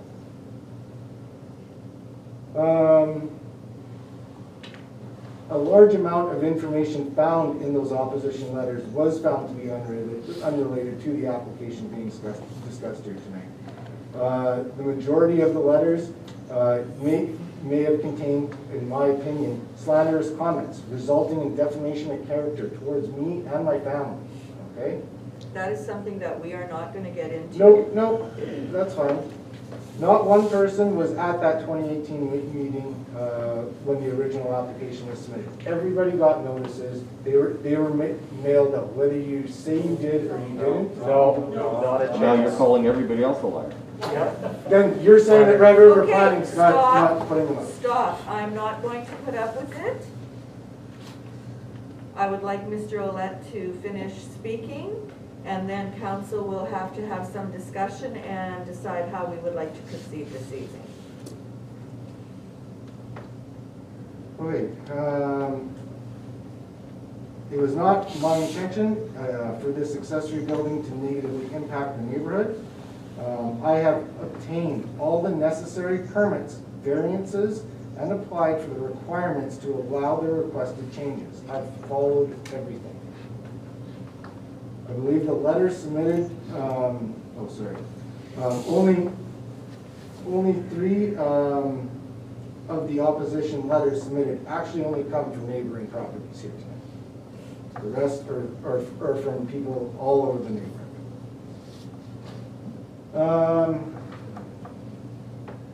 In closing, you know, I just like to remember how important family is.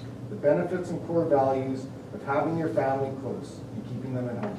The benefits to one person's health and well-being, the importance of families within our community, supporting our aging population, supporting small businesses. We are a young family with no plans to move anywhere anytime soon. And we would like to keep our family nice and close together in this community. We ask that you can consider approving our application.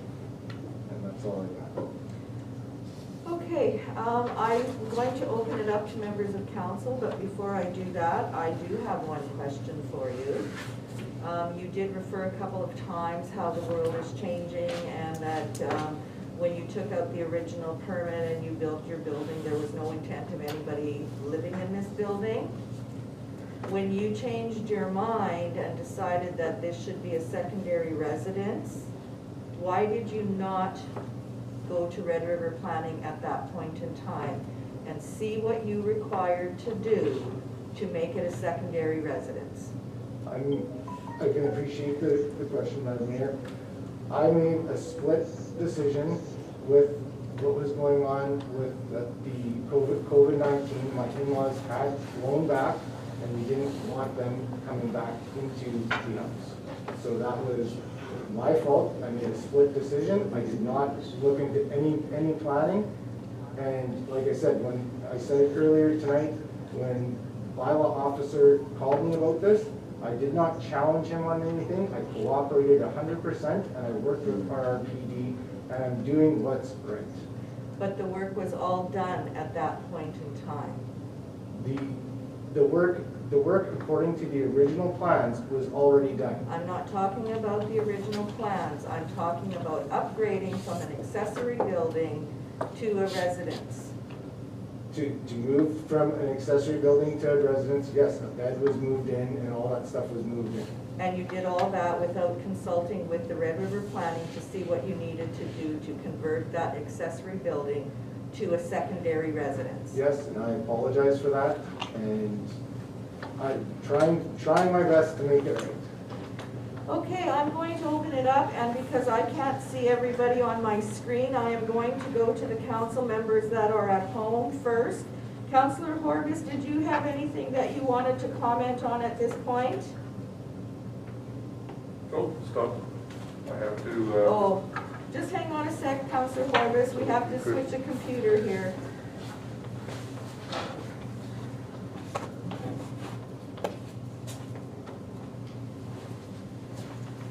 Go ahead, Councillor Horvis. Can you hear me? Now we can, yes, thank you. Hello? Oh, can you hear me? Yes, we can. Yeah, I guess just a question or comment for Jen. Okay, you're breaking up, so can I ask you to move away from your computer a little bit? Hello?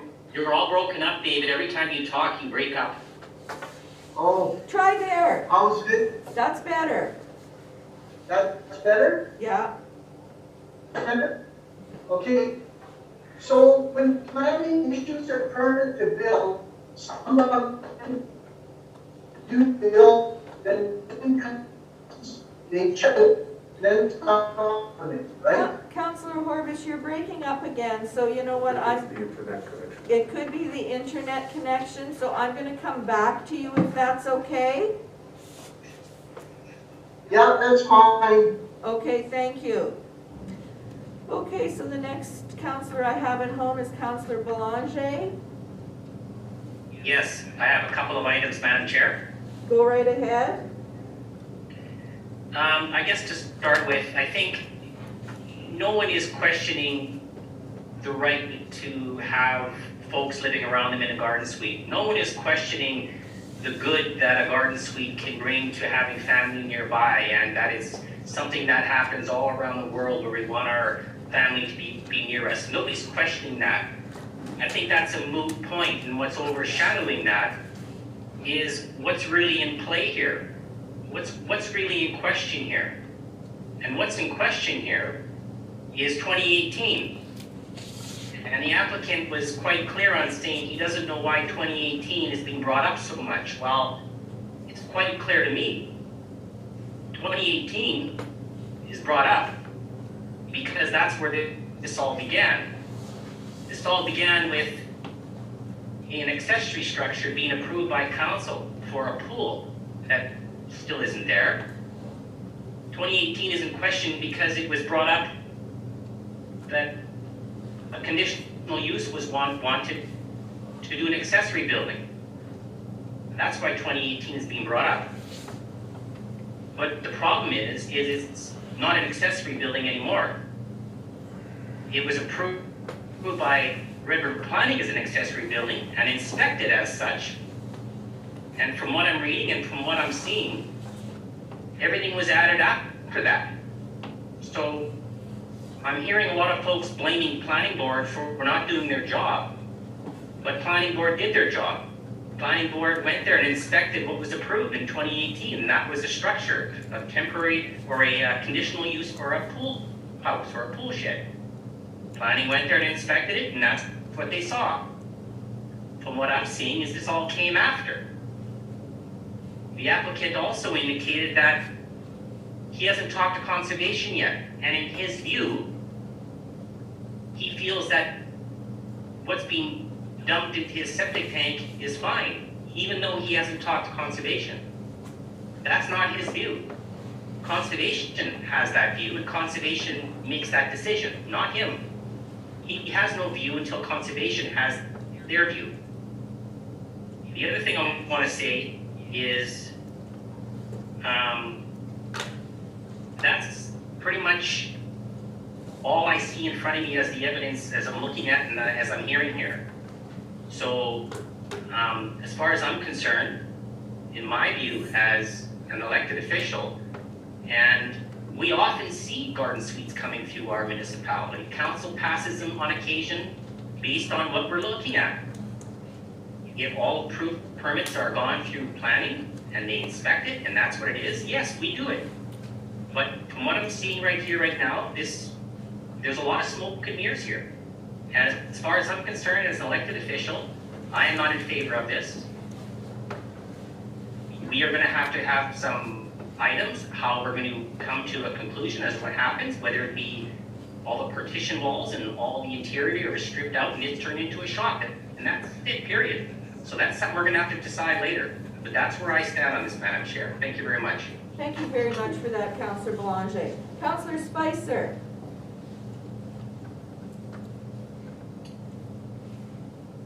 Thank you, Madam Mayor.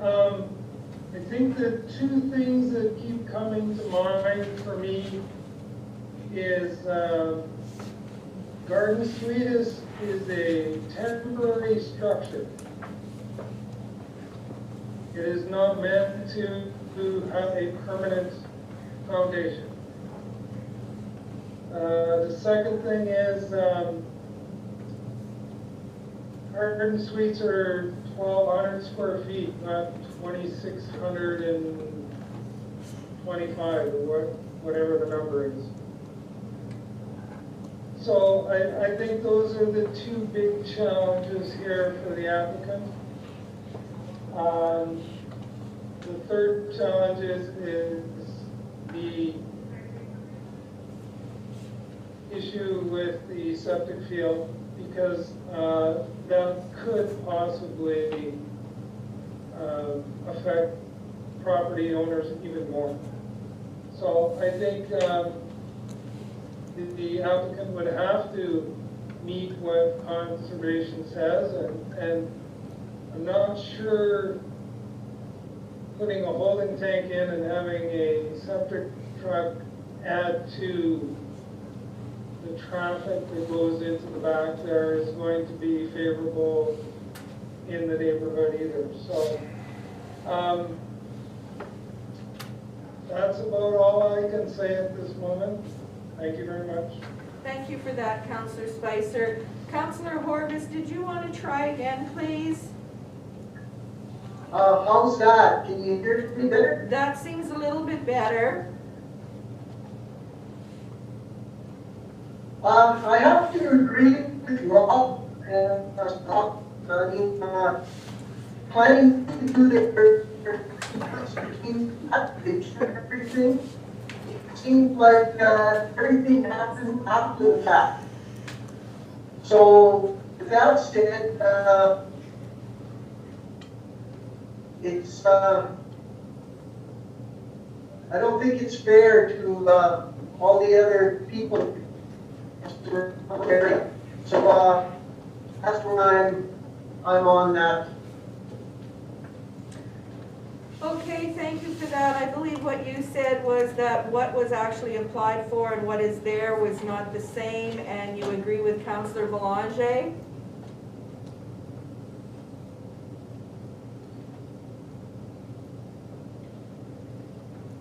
Okay, I can come It's back to muted. him.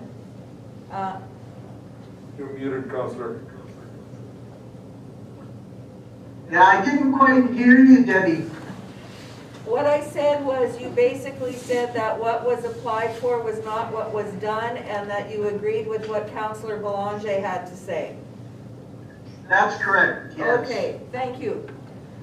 Okay, now I'm going to go to those councillors who are in the room here, so I'm going to start at the far end. Councillor Bazarowicz, go ahead. Yeah, this is difficult. If permits were not taken out for this upgrade of this building, obviously an electrical permit wasn't taken out. That means there was no electrical inspection. That said, plumbing as well, a permit couldn't have been taken out or an inspection done. I heard somebody in the crowd mention earlier today that it seems like this is if you look at the sketch, it looks like a subdivision within a subdivision. Right now, we do permit garden suites with a variance, but we do not permit 2 homes per lot. And that being said, another thing we don't permit is flag-shaped lots. And that's, if you look at the sketch, that's what this is. And that's about all I've got to add right now. Okay, thank you for that, Councillor Bazarowicz. Councillor Strang. Councillor Bazarowicz brings up good points, and I concur with Councillor Belanger.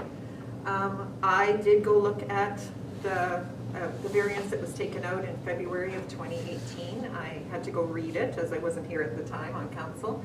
But the permit that was taken out was for an accessory building, and it was for a garage and pool house. I guess it bothers me that there's no pool there after 2 years, or going on 3 even. And I know pools, you have to get in line to, because there's a demand for them. That's why I asked that at the beginning, and then I saw the distance that there was with the picture that where your pool was going in that area.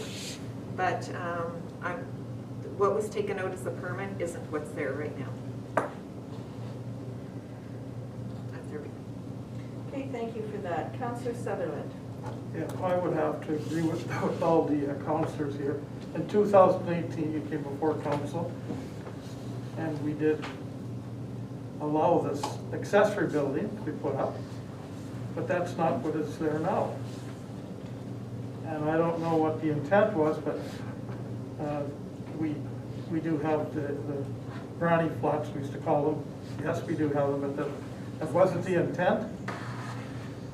And it's not to be having people live in it, and that's what's happened, and I just have to agree with council, the rest of council. My mind's pretty well made up on where this is going to go. So, thank you. Thank you for that, Councillor Sutherland, and I kind of gave my take on it at the beginning before I opened it up to council. I noticed, Mr. Ouellette, you had your hand up. Did you have one comment that you wanted to make? Yeah, I just wanted to clarify that all the permits, including electrical, gas, and wastewater, were all pulled for that structure, and they were all inspected. For an accessory building, not a home. They were, yeah, they were inspected as per the plans. Which were for? An accessory building. Thank you. Okay, I am not sure how council would like to proceed here this evening. Seems like I've been here forever, but I am going to ask if council chooses to not make a decision on this application this evening, if planning could provide some guidance to council as to how we can go about denying the conditional use, but at the same time allowing the applicant to convert the building back to its original application, which is an accessory building. If I could get somebody from planning to try and answer that for me, please. Madam Chair, I can speak to that. Thank you. If the conditional use is denied this evening, then the RRPD would pursue enforcement action, or hopefully work with the applicant to allow the proper permits to be pulled to convert this to a permitted accessory building, as was approved in 2018 through the variance order and the permit from our office. So there would be nothing that council would have to do, any sort of an agreement or caveats or anything like that to ensure that this goes back to its original intent? If the application is denied, there's no conditions that can be added to it. It would strictly be dealt with through the next steps in enforcement, and we would be working with your administration very closely in terms of what that means, and hopefully with the cooperation of the property owner. Okay, so if there were some conditions that council would like placed on the property or the structure, I think what I heard you say is that you would work with our administration to make sure all those things are in place if council so chooses to go that route? Right, and it would be in keeping with, what was approved in 2018 in terms of the variation order and the building permit at that time. Okay, thank you for that, Jennifer. What is the wish of council this evening? Again, I'm going to try and speak to some of the council members here. Councillor Boulanger. Yes, Madam Chair, I would concur with what you're suggesting. If we vote this down tonight and we defeat it, and we simply work with planning on coming up with a strategy on how we're going to come to some good points as to what we feel needs to be done with that structure, I'm good with that. Thank you for that. Councillor Spicer. I concur with Councillor Boulanger. Okay, Councillor Horbus. I'm fine with that. That's You are fine with the previous two comments, Councillor Boulanger? Or Councillor Horbus, sorry. Yes, I'm fine with those comments. Okay, Councillor Bazarowicz. I'm fine with other councillors' decision. Thank you. Councillor Strang. I concur with the other councillors, but is there a timeline for this too, or? Jennifer, would there be any timeline where he would have to comply if council so chose to defeat this evening? Typically, we try and work within, a 30-day time frame in terms of making the next steps come forward, but typically it's trying to find a reasonable solution and what's reasonable within a certain period. So typically it's 30 to 60 days to move towards compliance. Okay, thank you for that. Councillor Sutherland. Yes, I concur. You concur? Okay, so council is ready to deal with this application this evening. Okay, our CAO doesn't have a computer, and I was going to ask him to close the public hearing on this conditional use application.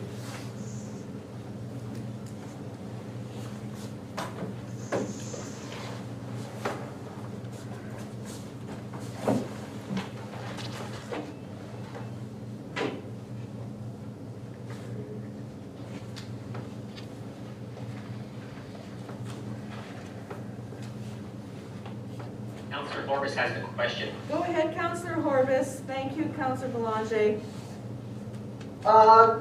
It's not really a question, it's just like, for plan, like, for this, I know it's the middle of the winter and it's cold and everything, that could take into consideration, just for them, if they're, elderly people or whatever, that was only what I was saying. Okay, if I heard you correctly, because you were breaking up, what you're saying is that would it be possible to have a little more time than the 60 days? Yes, for the elderly that are living in there now. Okay. Okay, and I think that's something that would have to be worked out between RRPD, our administration, and the applicant. I do have one more question, and perhaps that is for planning. And my question is, in order for it to comply with the original application, would there be a possibility that, let's just say, because it was supposed to be a pool house, would he be able to have a single washroom in that building? Go ahead, Jen. I'm sure it wouldn't be uncommon for an accessory building to have a washroom located within that. Okay. So that would be reasonable, yes. Okay, and so if there were any other things that council would want considered, can we just discuss that at our next meeting and forward it through our administration to you? Madam Chair, Go ahead. just to be clear, I think conservation will still have comment as to the washroom in that building. Okay. And we'd have to verify that with conservation. Okay, so Jennifer, on my second question, like if there were a couple of other things that perhaps council wanted to be included in whatever arrangements are made, could we discuss that and forward that to you? Yes, absolutely. We can work with your administration to move towards compliance and to the approvals that were granted in 2018. Thank you. So just to speak about the washroom, we believe that the original application did allow for a washroom to be in the accessory building. Right. Okay, thank you for that. Okay, I think I'm going to ask for the resolution to close this public hearing. I believe that everybody has had an opportunity to give their presentations, and we will close the hearing, and then we will go right into our resolution for the conditional use. So if I could have the resolution to close the public hearing, please. Resolved, the public hearing for conditional use 33-2020 be closed and regular session of council be reconvened. Can I have a mover, please? Councillor Sutherland, Councillor Strang seconds. Any further discussion? Hearing and seeing none, I will call the question. All those in favor? Opposed? And that is carried. Okay, so our next resolution, and I can't see it on my screen.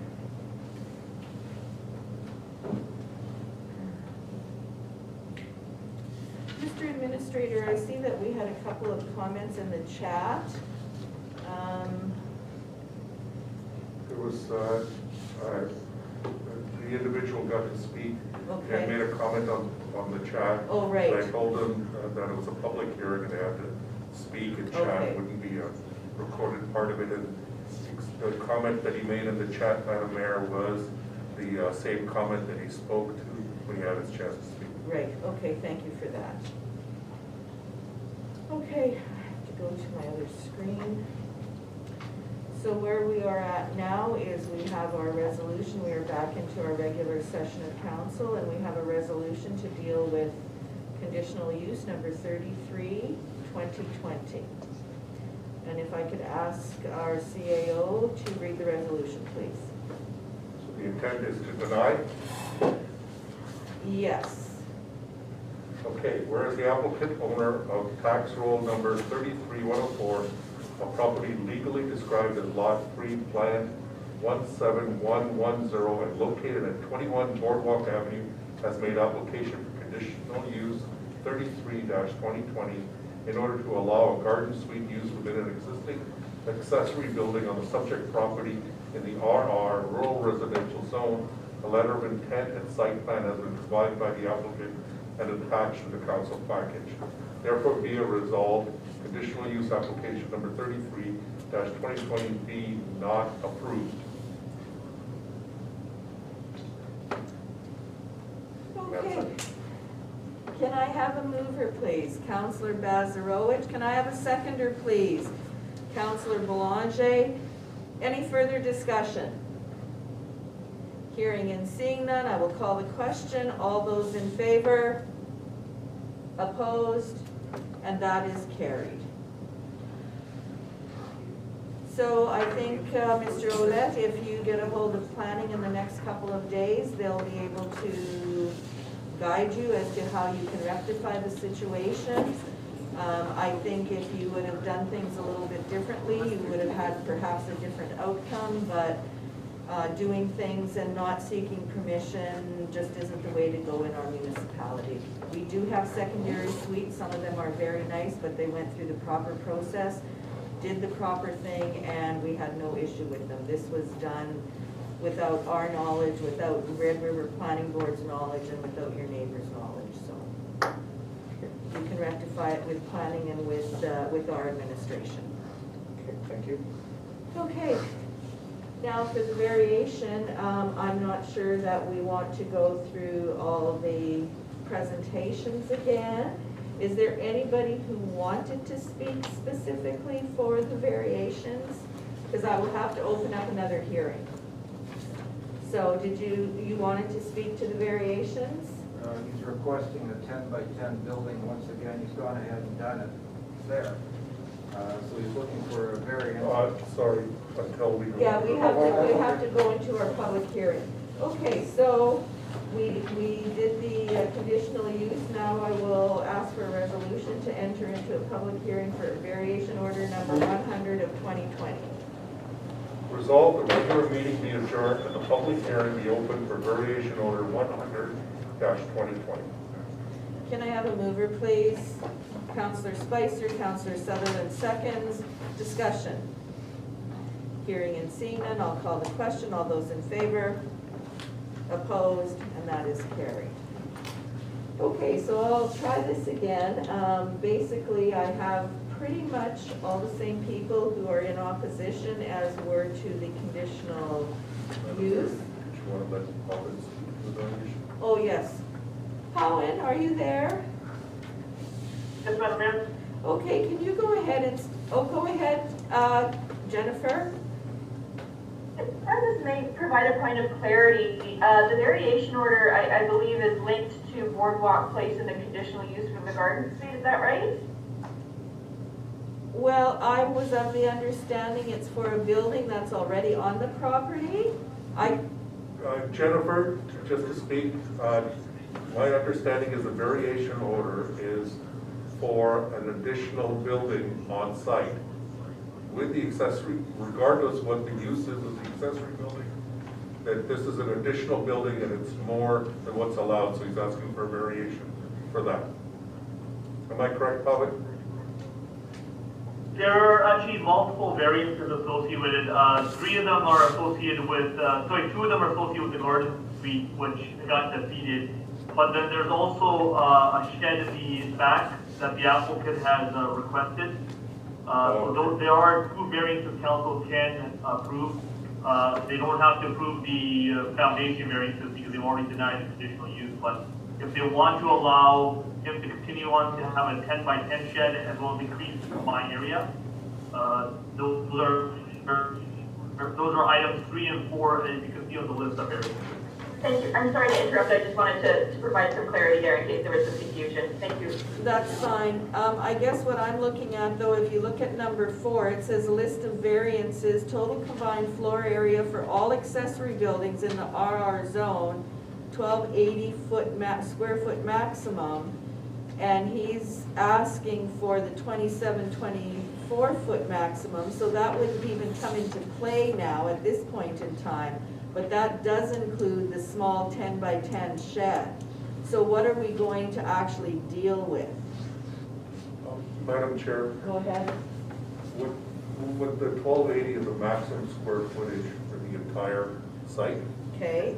And regardless of the use of the accessory structure as a garden suite or not, it's still part of an additional accessory structure.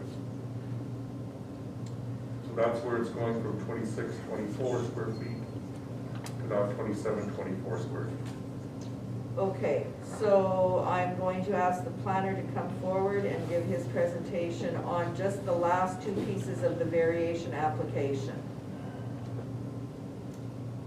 Yes, thank you much, Madam Mayor. Yes, again, this variance application is in relation to the previous conditional use. But it's mainly, as the CEO has indicated, we are dealing with additional shed that the applicant, and I'm just going to go to the site plan. It's in the back of the property, located right behind the existing accessory building.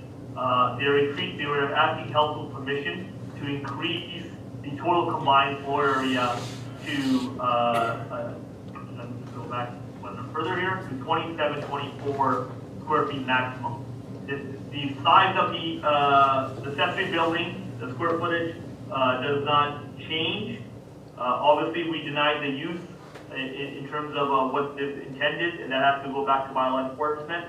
But this is, council can still look at if they want to allow more square footage for floor area, or again, deny the application, and he'll have to remove that 10 by 10 or store it in a spot where it's no longer visible to the property. So that is what's in front of council. Okay, thank you for that clarification, Colin. Okay, so I'm gonna ask the applicant to come forward. And we are only dealing with the 2 items. If I can find them.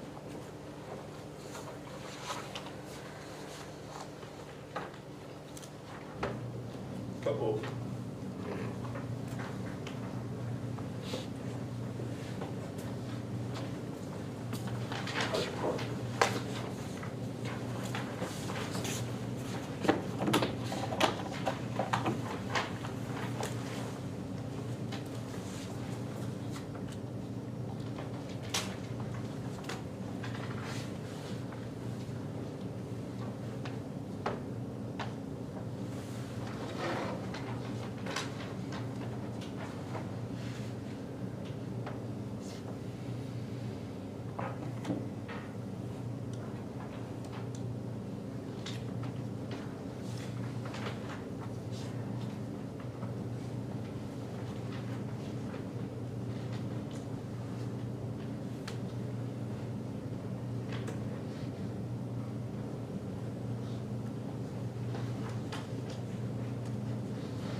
Okay, as you heard, Mr. Ouellette, it was stated that the first 2 variance requests we're not even going to consider or look at because it is to do with the garden suite and the additional dwelling, so that has been defeated. So there is nothing for council to deal with there. The maximum size unit area of the accessory building from 1280 to 2624 is in question. And the total combined floor, 1280 to the 2724 for the 10 by 10 shed, that is what we are going to be looking at this evening. So, yeah, it's my understanding that for the maximum area, when I originally looked before putting up the shed, I was under the impression anything under 120 square feet for a shed did not require a permit. When I put up the shed, there was no complaints or anything. I didn't think I was doing anything wrong. Out of this process, and it wasn't until months into this process that it started when it came to the garden suite. That is when a complaint was also filed against the shed, and Colin notified me that I was supposed to. That was an honest mistake. I did not know that I had to pull a permit for it. It is a garden shed away from the structure, closer to where my garden is, and just as described in the letter, it's just a house, flamming and stuff that you wouldn't want inside. It's a small garden shed. So therefore, I'm asking for the increase of the 100 square feet to allow the 10 by 10 shed to remain where it is. Okay, questions to the applicant from council? I have to switch screens here. I don't see any. Councilors Belanger or Spicer, do you have any questions? No? Okay, thank you. Okay, so I would like everybody to remember that we're only dealing with the extra shed, so if it has anything to do with the secondary suite, we've been through that. That has been denied for the applicant. So I'm going to ask Kyle if you want to take your seat. I'm going to open up the public hearing and let us go into the, and what I'm going to do is I'm just going to ask you to put up your hand and come forward. I'm not going to go through the whole list again. So is there anybody who wishes to speak? If you want to just come forward and state your name, please. Oh, Brett's going to come and wipe the table off. I could do it from here, if you're okay with that. Well, it's just that the ones at home may not hear you. Hi, I'm Doug Shank at 119 McKay Road. So, spec'd out in February 5th of 2018, the analysis by Red River Planning District specifies any future sheds or garages proposed on the property would require variance approvals as well as meet all other requirements of the ordinance increment zoning bylaw. So we're right back to where we were. It was done. It says here that you weren't supposed to do it, and it was done. So that's all I have to say. Okay, thank you. Come forward, please. And I'm sorry your name escaped. I'm Shelley Cahoon. Okay, thank you, Shelley. So for me and my family, the issue is not the size of the shed, it is the location. It is, in his letter, the applicant states that he's using the shed to store hazardous and flammable materials such as diesel, propane, and gasoline. If the shed is allowed to remain where it's located, it cannot be seen from this main house. The shed's current location is at the very back of his 642-foot property, and as you can see, it's behind the second structure. So my concern is that if there should become a fire hazard, it's closer to my landscape and my neighbor's landscape, and it's hidden from the property owner's sight, and if a fire were to occur, it would not be seen until it spread onto the neighboring properties. This is not the only, this is not the only non-compliant item. I don't know if I can speak to one other that has not come up, but he has a fence by the pool house that appears to exceed the maximum allowable height of 6.5 feet. It looks like it's closer to 8 feet. Okay. Not that I don't want to hear you, but that's something if you wanted to advise No, River it Planning. was just an example. Right. As our neighbors have spoken of things that he has done. Yes. Okay, thank you. Okay, is there anybody else in the room who wishes to speak on the accessory building?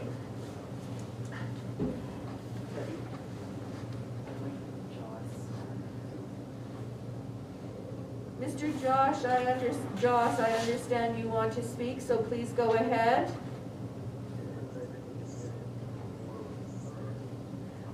Just a minute, Blaine, we can't hear you, so just bear with us for a sec.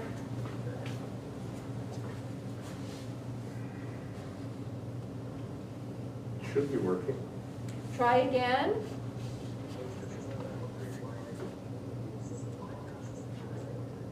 Since when did we allow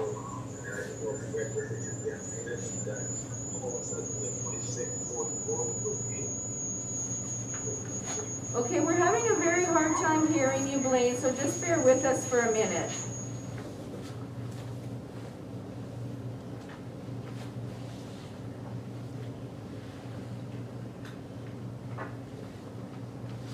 Try that again.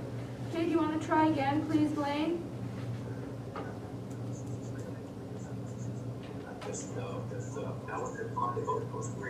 Why they allow 2644 instead of all the maximum allowed open property. Okay, Colin, did you catch that? It's to do with item number 3 on that list. I think he's referring to why.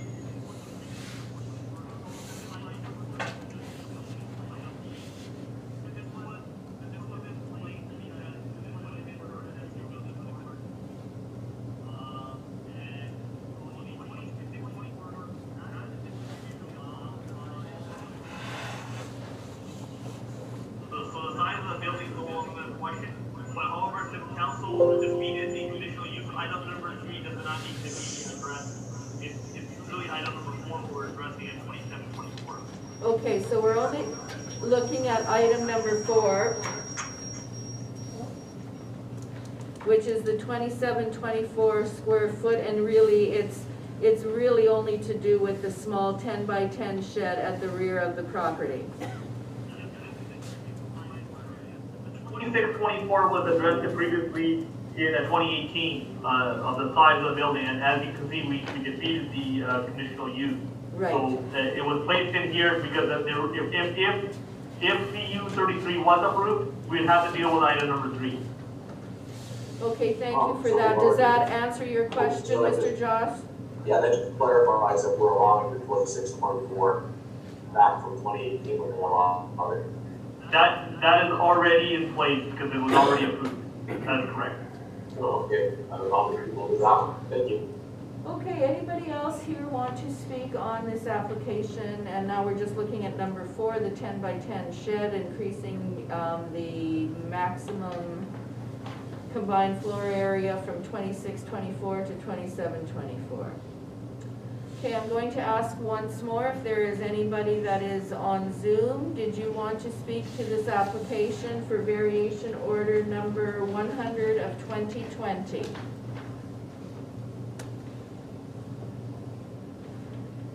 Okay, does any member of council have any questions or comments on this application?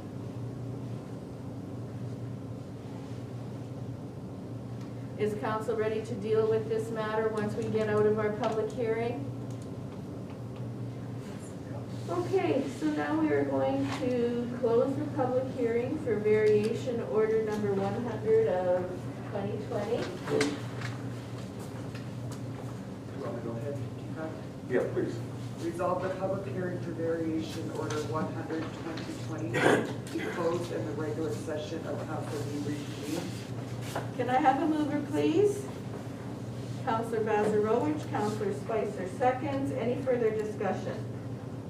Hearing and seeing none, I'll call the question. All those in favor? Opposed? And that is carried.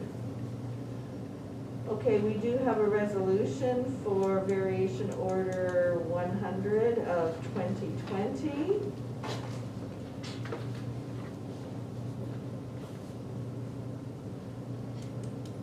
And I'm just going to wait till our CAO gets on, and then I will ask him to read the resolution.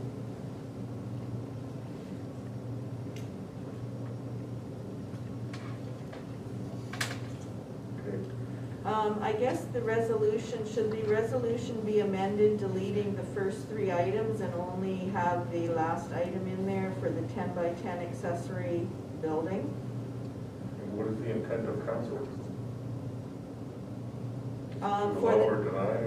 For the proposed gardens, for the 10 by 10 shed, what is the wish of council? Are we going to move forward with it, or are we going to deny this? Oh, go ahead, Councillor Strang. Well, we're already changing the other building to an accessory building. I think there's enough on the property at this time. Thank you for that. Councillor Sutherland. I agree with that. Councillor Spicer.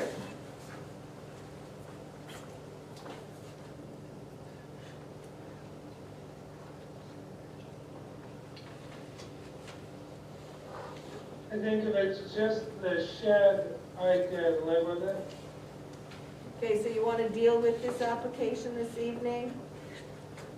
And just the shed? Okay, Councillor Belanger? Yeah, I'll deal with it. Okay, thank you. And Councillor Horbis, you're ready to deal with this evening?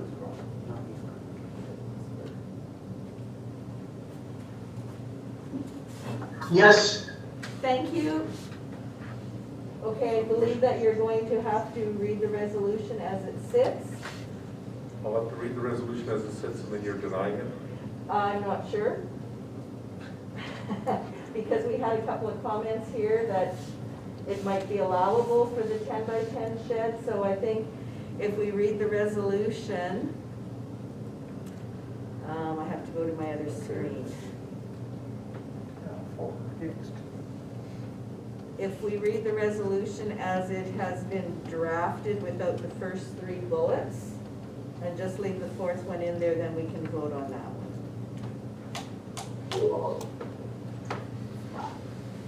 Okay, so whereas the applicant owner of tax roll number 33104, legally described as Lot 3, Plan 17110, and located at 21 Boardwalk Avenue, has made application for variance order number 100/2020. And then we're not going to talk about the sections there. Then from a total combined area for all accessory buildings in the RR zone, 1,280 square feet maximum, to a total combined floor area for all accessory buildings in the RR zone to 2,724 square feet maximum, includes a small 10 by 10 foot shed.